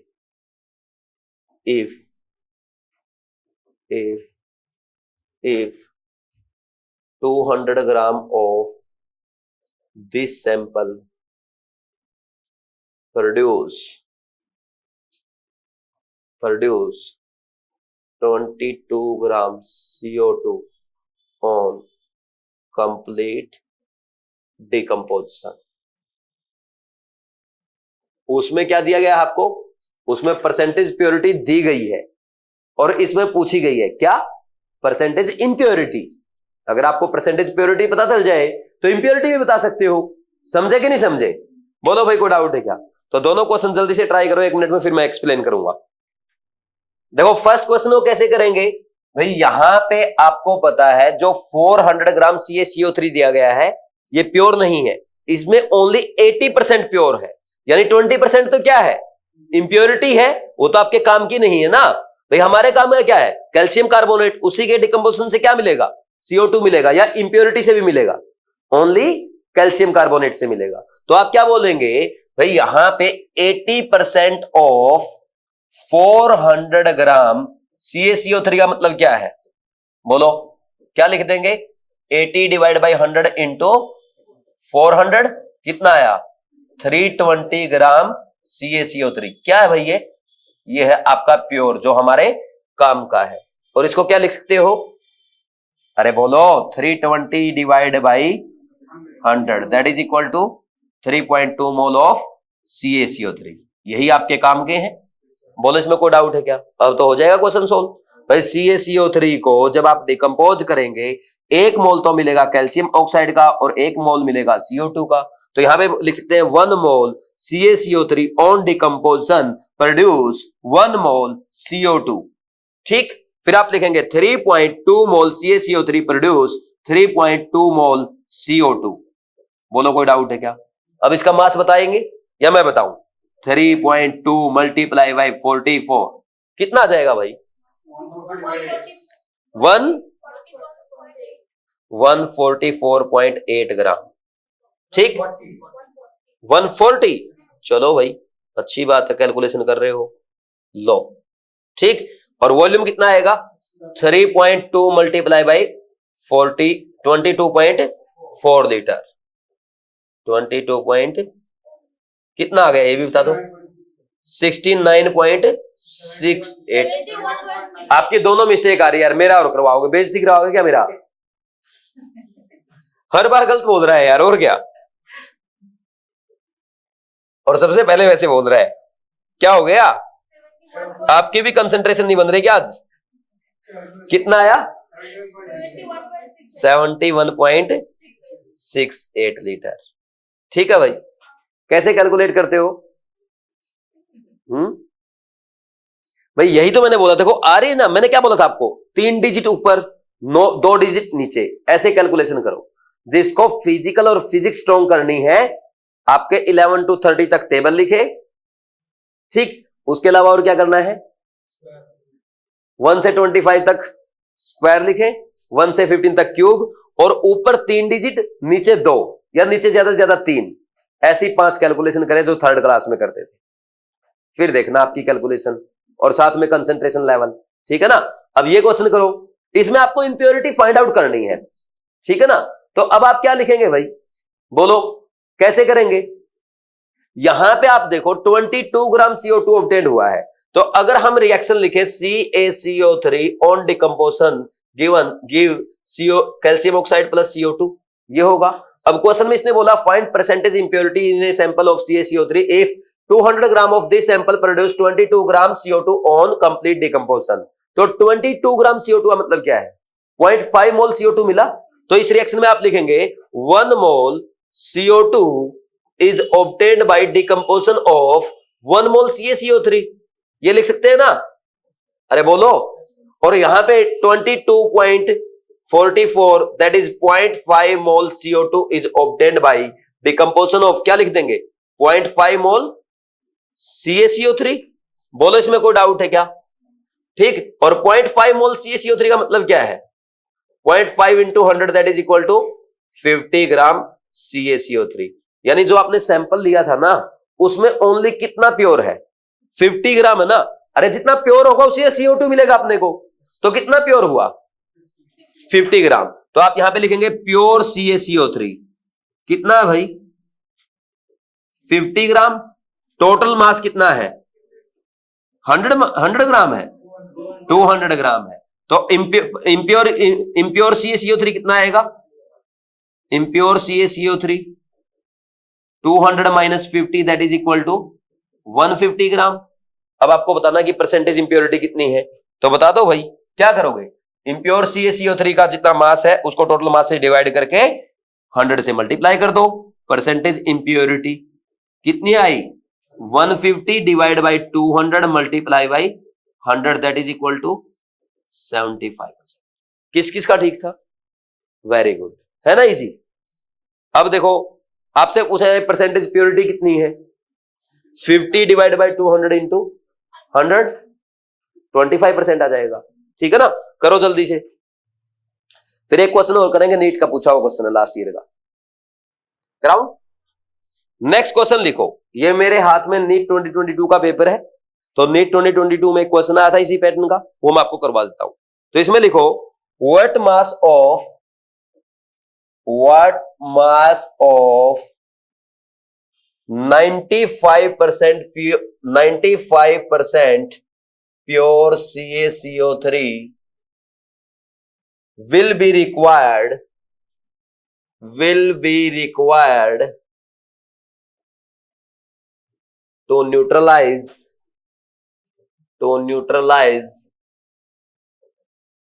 50 ml 0.5 molar HCl 50 ml 0.5 molar HCl solution according to the following reaction। साथ में रिएक्शन भी दे रखी है, अच्छी बात तो ये है, बोला रिएक्शन भी मत करो आप, तो ओनली कैलकुलेशन करो। ठीक, रिएक्शन दी गई CaCO3 react with HCl, 2 HCl to produce CaCl2 और साथ में क्या बनेगा H2CO3। H2CO3 को डिकम्पोज करके लिख रखा है इसने CO2 प्लस H2O। ठीक है भाई, ये लिखा है और ब्रैकेट में इनकी फिजिकल स्टेट भी लिखी हुई है। ठीक, बोलो भाई कर लेंगे या नहीं कर लेंगे? ठीक, और एक लाइन और लिखी वो भी लिख देता हूं, calculate up to second place of decimal point. Calculate up to second place of decimal point. देखो मोल कॉन्सेप्ट में एनसीईआरटी में वो दिया है ना, सिग्निफिकेंट फिगर्स, उसका भी साथ में यूज कर रहा है। बट हम क्यों नहीं कर रहे? क्योंकि आप फिजिक्स में पढ़ते हैं, वहां पे आप बहुत ज्यादा डिटेल में पढ़ते हो ना। ठीक, वहां से कवर कर लेना। ठीक, नेक्स्ट देखो, फर्स्ट इसमें है 3.65 ग्राम, सेकंड ऑप्शन है 9.5 ग्राम, थर्ड ऑप्शन है 1.25 gram and fourth one is 1.32 ग्राम। और क्वेश्चन है ये नीट एग्जाम का, नीट 2022 का। करो भाई जल्दी से, देखो कैसे सोल्व करेंगे। What mass of 95% pure CaCO3 will be required to neutralize 50 ml 0.5 molar HCl solution according to the following reaction।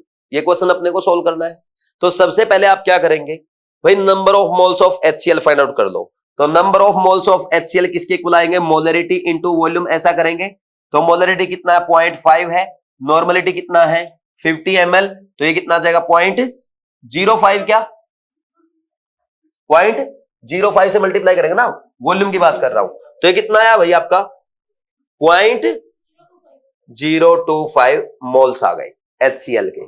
ठीक, अब रिएक्शन के अकॉर्डिंग देखो, आप रिएक्शन अकॉर्डिंग टू रिएक्शन क्या बोलेंगे, ऊपर पढ़ो भाई, अकॉर्डिंग टू रिएक्शन बोलो।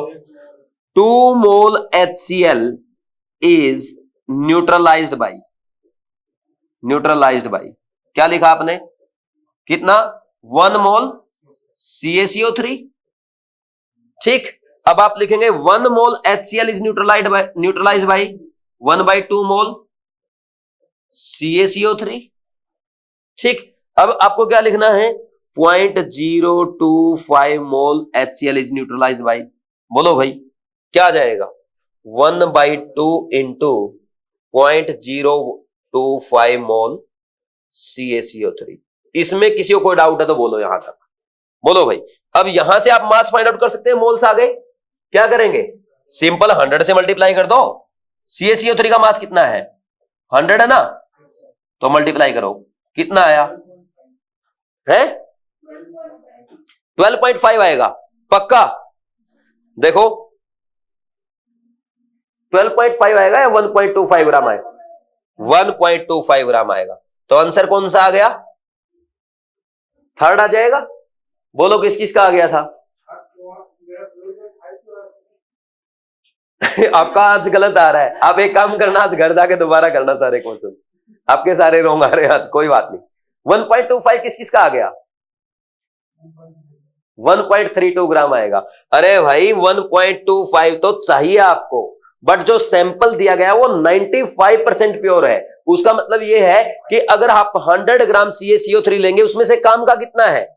95 ग्राम। तो आप बोलेंगे 100 ग्राम यहां पे आप लिखेंगे 95 ग्राम CaCO3 इज ऑब्टेन्ड फ्रॉम कितना? अरे बोलो 100 ग्राम CaCO3। अरे ये प्योर की बात कर रहे हो ना आप? बोलो कोई डाउट है क्या? क्योंकि उसने लिखा ना 95% प्योर CaCO3 है। ठीक, तो 5% तो इसमें इंप्योरिटी है, तो 100 ग्राम में से 5% तो इंप्योर है ना, काम का 95 है, बट अपने को कितना चाहिए? 1.25 ग्राम।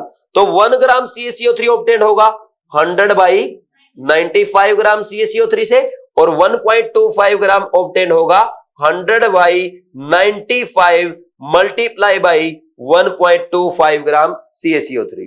इसको सॉल्व करो, कितने पे जाएगा ये जाएगा 19 पे पहले, तो ये गया 20 पे। 20 बाई 19 मल्टीप्लाई बाई 1.25 आ गया, तो 20 बाई 19 जो है वो 1 से थोड़ा सा ज्यादा होगा, और ये वैल्यू जो आएगी 1.25 से थोड़ी सी ज्यादा आ जाएगी। अरे ये 1 पॉइंट समथिंग आएगा ना, तो इसको 1.25 से मल्टीप्लाई करोगे थोड़ा सा ज्यादा आ जाएगा। कौन से में आ रहा है चेक करो? 1.32 ग्राम। किस किस का सही था ईमानदारी से बताना? इतना रिक्वायर्ड होगा जो सैंपल गिवन है। सही था आपका? Very good. पेपर में भी? चलो कोई बात। आप बताओ इस क्वेश्चन में कुछ है? नीट 2022 का दोबारा रिपीट करूं? नहीं ना, लिखो जल्दी से। नेक्स्ट लिखो भाई, कंबसन रिएक्शंस। कंबसन रिएक्शन में क्या करते हैं भाई? बोलो। सबसे पहले देखो, कंप्लीट कंबसन कब होगा? कंप्लीट कंबसन कब होता है भाई? In excess of air, in excess of O2। या आप बोल दो कि O2 कंप्लीट होनी चाहिए, ऐसा नहीं कि ऑक्सीजन कम है। और ऑक्सीजन अगर अच्छी होगी, अच्छे अमाउंट में होगी, यानी भाई कंप्लीटली आपके कंपाउंड को बर्न करने के लिए अवेलेबल है, तो उस केस में क्या होगा? हम मेनली हाइड्रोकार्बन के लिए बात करते हैं, तो कार्बन तो किस में जाएगा? CO2 गैस में। और हाइड्रोकार्बन में जो हाइड्रोजन होता है वो किस में जाएगा? H2O में। बोलो इसमें कोई डाउट है क्या? ठीक। और अगर इनकंप्लीट कंबसन होता है, इनकंप्लीट कंबसन कब होगा भाई? इनकंप्लीट कंबसन तब होगा जब आप ऑक्सीजन की लिमिटेड सप्लाई देंगे, in limited supply of O2।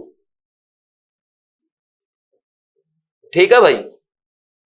तो कार्बन किस में जाएगा? CO में, कार्बन मोनोऑक्साइड में। और हाइड्रोजन किस में जाएगा? हाइड्रोजन अभी भी वाटर में जाएगा। ठीक, बट नॉर्मली देखो आपको कंबसन लिखा जाता है, और उस केस में आप कंप्लीट कंबसन मान के क्वेश्चन सोल्व करते हैं, कार्बन को CO2 में और हाइड्रोजन को वाटर में। ठीक, अब आता है balancing of A combustion reaction. Balancing of A combustion reaction. ठीक, इसमें क्या करते हैं? सबसे पहला आएगा भाई, फर्स्ट स्टेप ये आता है, राइट ए कंबसन रिएक्शन। पहले क्या करेंगे? आप एक कंबसन रिएक्शन लिख देंगे। ठीक, जैसे उसमें क्या करेंगे? कार्बन को CO2 में कन्वर्ट कर देंगे और हाइड्रोजन को H2O में, वो अभी मैं आपको सिखाऊंगा। ठीक, फिर इसके बाद सेकंड स्टेप क्या आता है? Balance carbon atom. सबसे पहले क्या करेंगे? दोनों साइड कार्बन एटम को बैलेंस करेंगे। फिर इसके बाद क्या आएगा? थर्ड स्टेप में आप करेंगे बैलेंस हाइड्रोजन एटम्स, और फोर्थ स्टेप में फाइनली आप क्या करते हैं? Balance oxygen atom both side. ये समझ में आया कि नहीं आया? इसमें कोई डाउट तो नहीं है? बोलो भाई पक्का? अब देखो, अब मान लीजिए आपको एक हाइड्रोकार्बन दिया गया CXHY। ठीक, तो इसकी कंबसन रिएक्शन कैसे लिखेंगे? बैलेंसिंग ऑफ कंबसन रिएक्शन सिखा रहा हूं आपको, तो कैसे लिखना? सबसे पहले आप कंबसन रिएक्शन लिखो भाई। ये क्या करेगा? ये आपका हाइड्रोकार्बन है, ये सिंपल ऑक्सीजन गैस के साथ रिएक्ट करेगा। ठीक, ऑक्सीजन की प्रेजेंस में कंबसन होगा, तो कार्बन तो किस में जाएगा? CO2 में, और हाइड्रोजन किस में जाएगा? H2O में। बोलो कोई डाउट है क्या? अब आपका पहला स्टेप हो गया, कंबसन रिएक्शन लिख ली। सेकंड स्टेप क्या है? Balance carbon atom. उधर कितने कार्बन एटम है? X कार्बन एटम है, तो इधर भी कितने होने चाहिए? X कार्बन एटम होने चाहिए। उधर कितने हाइड्रोजन एटम है? y, इधर भी कितना होना चाहिए y, तो इधर कितना है, ये कितना हो गया 2y, 2y हुआ ना। अरे YH2 में कितने हाइड्रोजन एटम होंगे 2y, लेकिन कितने होने चाहिए इधर y, अब कितने हैं y hydrogen atom both side, हो गया। थर्ड क्या करेंगे, बैलेंस ऑक्सीजन एटम। तो राइट साइड में देखो, प्रोडक्ट साइड में देखो कितने ऑक्सीजन एटम है 2x प्लस यहां पे कितना है भाई 2x plus y/2 oxygen atom है। अगर मैं लिखूं O2 मॉलिक्यूल्स कितने हैं, तो आप क्या करोगे, इसको 2 से डिवाइड कर दोगे, आप क्या लिखोगे x प्लस y/4। ऐसा क्यों किया, क्योंकि ऑक्सीजन के एक मॉलिक्यूल में 2 एटम होंगे, समझे कि नहीं समझे। तो यहां पे आप क्या लिख दोगे x प्लस y/4। अब बच्चे पता क्या करते हैं, इसको एज इट इज रटते हैं। मैं कहता हूं रटने की कोई जरूरत नहीं है, क्योंकि एग्जाम में ये आएगा ही नहीं। एग्जाम में सीधा हाइड्रोकार्बन नहीं आएगा, एल्केन एल्कीन एल्काइन एग्जामिनर पूछेगा ही नहीं। पता क्या पूछेगा, इथेनॉल का कंबसन पूछ लेगा, फिनोल का पूछ लेगा, ग्लूकोज का पूछ लेगा। तो उसमें तो ऑलरेडी ऑक्सीजन एटम प्रेजेंट है, तो ये वाला कॉन्सेप्ट लग सकता है क्या, नहीं लगेगा ना। फिर आपको खुद को बैलेंसिंग करनी पड़ेगी। कैसे, अभी सीखेंगे, जल्दी से इसको लिख लो, ठीक है भाई, करें। नेक्स्ट देखो, combustion of glucose, combustion of glucose, ये रिएक्शन बैलेंस करना मैं आपको सिखा रहा हूं। तो सबसे पहले आप क्या लिखेंगे, फर्स्ट स्टेप क्या है, राइट, बोलो भाई, राइट कंबसन रिएक्शन। क्या लिखेंगे इसमें, सबसे पहले क्या होगा बोलो भाई, ग्लूकोज का कंबसन होगा C6H12O6, ठीक, ऑक्सीजन गैस की प्रेजेंस में। तो क्या किसमें कन्वर्ट होगा, CO2 gas plus H2O liquid में जाएगा। अच्छा देखो, जब तक आपको यह ना बोला जाए ना कि वाटर वेपर्स बन रहे हैं, या ऐसा ना दिया जाए टेम्परेचर 100 डिग्री है, तब तक आप वाटर को लिक्विड ही लिखेंगे और उसी के अकॉर्डिंग क्वेश्चन सोल्व करेंगे। मिस्टेक मत कर देना। या कई बार एग्जामिनर ऐसे ही पूछ लेता है कि भाई जो वाटर ऑब्टेन होगा, वाटर वेपर्स जो ऑब्टेन होंगे, एसटीपी पे उसका वॉल्यूम क्या होगा, तब वो फॉर्मूला आप अप्लाई कर सकते हो। बता चुका हूं ना मैं पहले भी। लेकिन अगर आपको ना बोला जाए 100 डिग्री सेल्सियस है, या ना बोला जाए कि वाटर वेपर्स बन रहे हैं, तब तक आप लिक्विड लिखेंगे, ठीक। नेक्स्ट देखो, सेकंड स्टेप में क्या होगा, बोलो भाई, बैलेंस कार्बन एटम, यही करना है। तो C6H12O6, ये रिएक्शन पूरी दोबारा लिख रहा हूं, तो क्या होगा, बोलो भाई, ओनली कार्बन एटम बैलेंस करने इस स्टेप में आपको क्या लिख दोगे 6CO2, इधर 6 कार्बन, उधर भी 6 हो गया। थर्ड स्टेप में क्या आएगा, बैलेंस हाइड्रोजन एटम्स। तो कैसे लिखेंगे, बोलो भाई, C6H12O6 है, ऑक्सीजन के साथ रिएक्शन करके किस में जाएगा 6CO2 बना, ये पहले ही बैलेंस आपने कर लिया। इस बार हाइड्रोजन एटम बैलेंस करो। लेफ्ट साइड कितने हैं 12, उधर कितने होंगे 12, तो क्या लिख दोगे 6H2O। Fourth and last step क्या है, बैलेंस ऑक्सीजन एटम्स। कैसे करेंगे भाई, बोलो जल्दी से, C6H12O6 एज इट इज लिख लो। थर्ड स्टेप में आपने क्या लिखा है, 6CO2 में जा रहा है ऑक्सीजन के साथ रिएक्शन करके, और 6 वाटर मॉलिक्यूल। अब एक बात बताओ, यहां पे क्या होगा, ऑक्सीजन एटम कितने टोटल 12 और 6 18, तो यहां पे क्या लिख दोगे 9O2। हो गया ना बैलेंस, कर सकते हैं ऐसे। तो इसको लिखो, फिर आगे बढ़ेंगे। हाँ, यही तो बात थी, मैं यही तो देखना चाहता, ध्यान किस किस का है। अरे भाई, इधर टोटल 18 है, उधर 6 पहले से ही है, तो कितने और होने चाहिए 12 और। अब हो गए आपके, समझे कि नहीं समझे। ये मिस्टेक होगी आपसे पेपर में, नहीं करना है, समझे कि नहीं समझे। एक तो ये मिस्टेक हो सकती है कि ऑक्सीजन एटम आप यहां पे रिएक्टेंट में भूल ही जाओ। दूसरी मिस्टेक क्या हो सकती है भाई, वाटर जब तक आपको ना बोला जाए, टेम्परेचर 100 डिग्री सेल्सियस ना दिया जाए, या 100 से ज्यादा ना दिया जाए कंबसन रिएक्शन का, तब तक आप इसको लिक्विड ही लिखेंगे। बिकॉज वाटर 100 डिग्री सेल्सियस से नीचे क्या रहता है, लिक्विड ही तो होता है।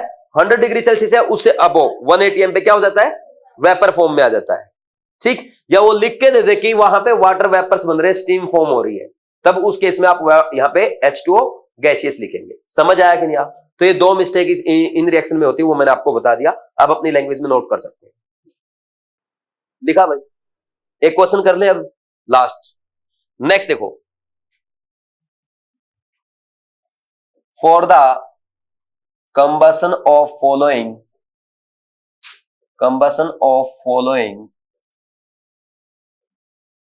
at STP फर्स्ट दे रखा आपको 3.2 ग्राम मेथेन गैस, ठीक। सेकंड आपको दे रखा है 2.3 kg 2.3 kg इथेनॉल, ठीक है भाई। और थर्ड आपको दे रखा है, थर्ड है 11.2 litre C2H6 and fourth one is 3 into 10 की पावर 24, 3 into 10 की पावर 24 नहीं लिख रहा मैं आज मैं लिखूंगा 3 into 10 की पावर 23 मोलिक्यूल्स ऑफ, 24 ही लिख लो यार, इजी कैलकुलेशन हो जाएगी आपकी, ठीक।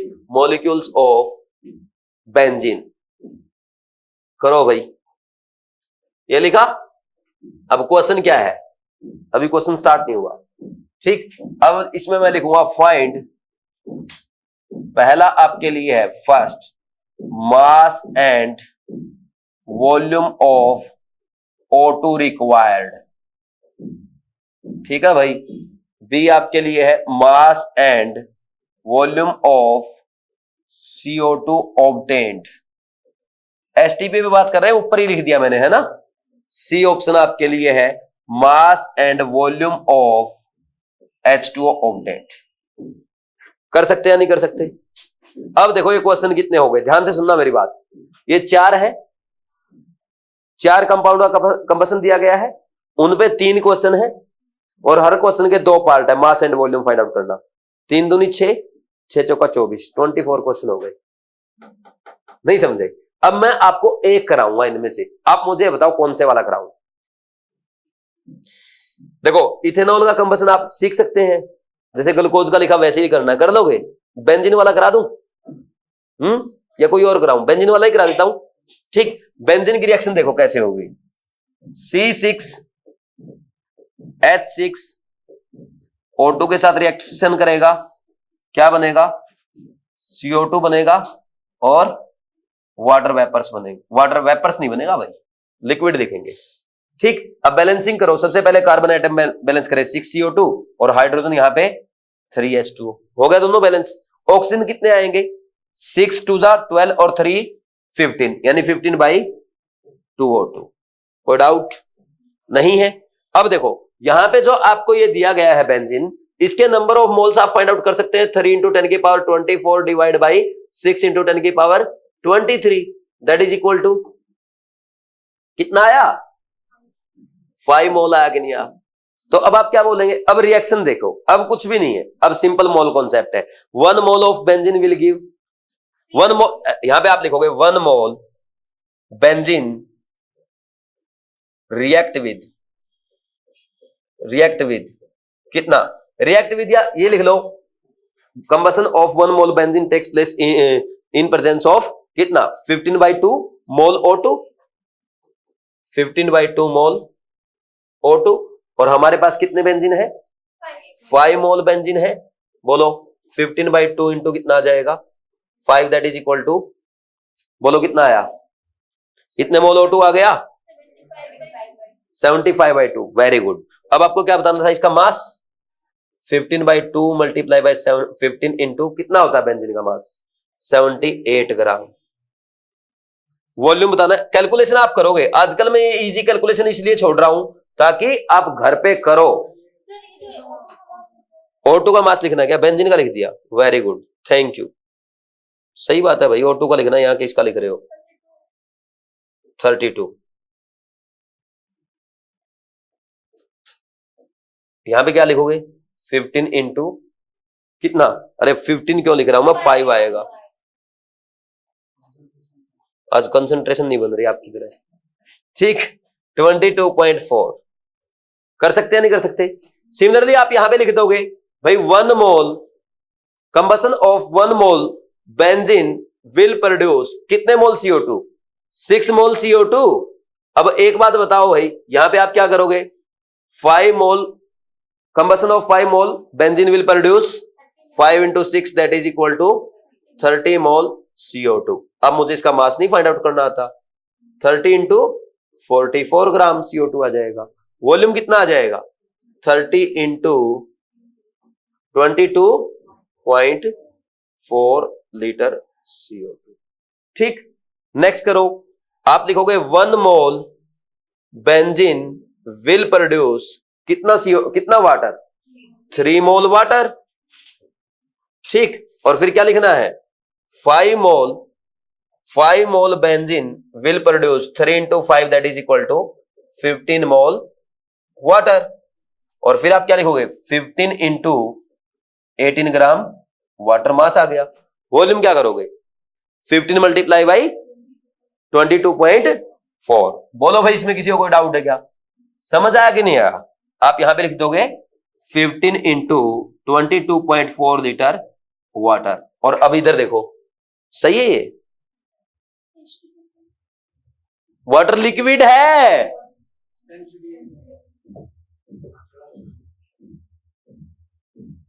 लिखो, ये मिस्टेक नहीं करनी। समझे कि नहीं समझे? तो अब क्या आएगा? Equal to 15 into 18 ml water, because आप जानते हैं डेंसिटी ऑफ वाटर क्या है? 1 ग्राम पर ml।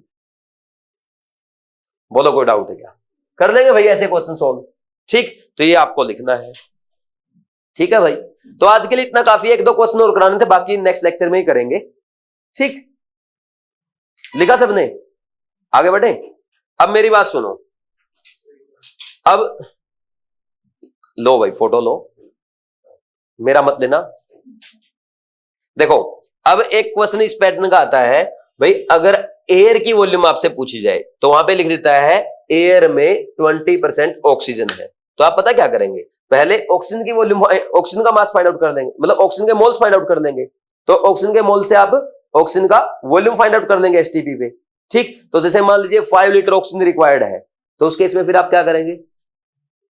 आपसे 5 लीटर ऑक्सीजन की वॉल्यूम चाहिए है, उसने एयर की पूछा है, तो आप लिखेंगे 20 लीटर ऑक्सीजन प्रेजेंट है 100 लीटर एयर में, और 1 है 100/20 में, और 5 लीटर में प्रेजेंट होगी 100/20 मल्टीप्लाई बाई 5 लीटर एयर में। तो ऐसे आप एयर का वॉल्यूम भी बता सकते हैं। तो इस पैटर्न के क्वेश्चन हम नेक्स्ट लेक्चर में करेंगे, क्योंकि ऑलरेडी काफी लेंथी हो गया।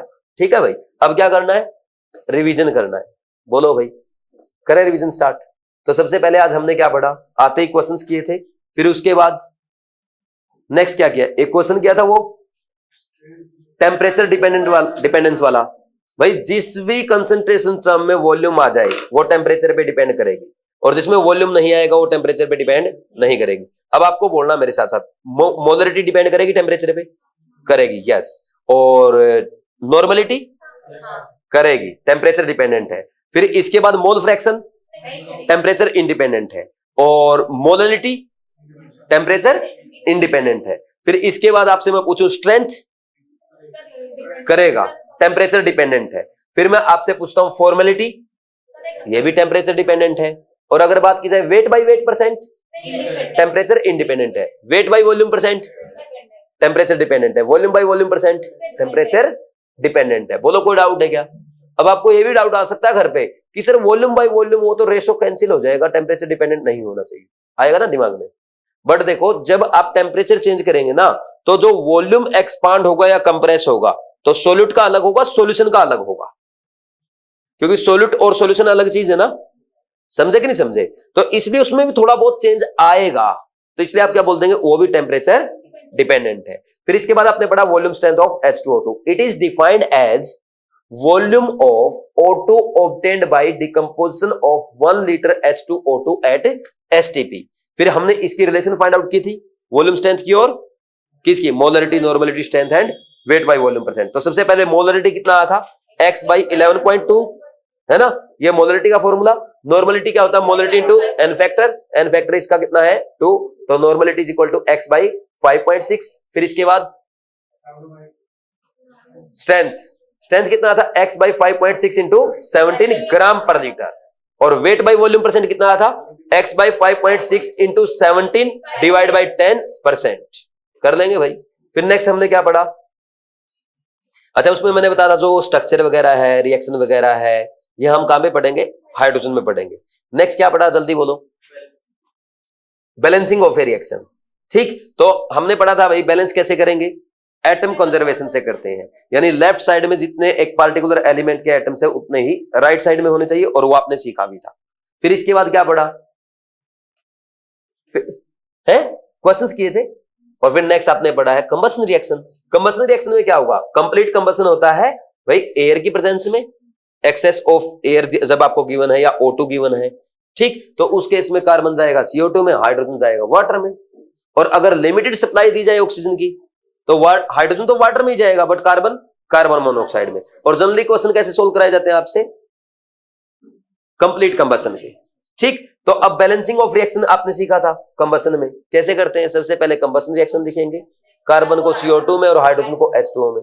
फिर आप सबसे पहले कार्बन एटम बैलेंस करेंगे, then hydrogen atom, and finally oxygen atom. ये आपने सीखा है और ये आपने क्वेश्चंस किए हैं। ठीक है भाई, आज के लिए इतना काफी है। और अब मैं आपको एनसीईआरटी में बता देता हूं क्या पढ़ना है, पेज नंबर से जल्दी से। तो पेज नंबर एनसीईआरटी में मेरे पास नहीं एनसीईआरटी है, बाकी टॉपिक की हेडिंग है स्टोइकियोमेट्री एंड स्टोइकियोमेट्री कैलकुलेशंस। ठीक, इसमें है ना आप लिमिटिंग रिजेंट मत पढ़ना, लिमिटिंग रिजेंट मत पढ़ना अभी, क्योंकि मैंने आपको करवाया नहीं है।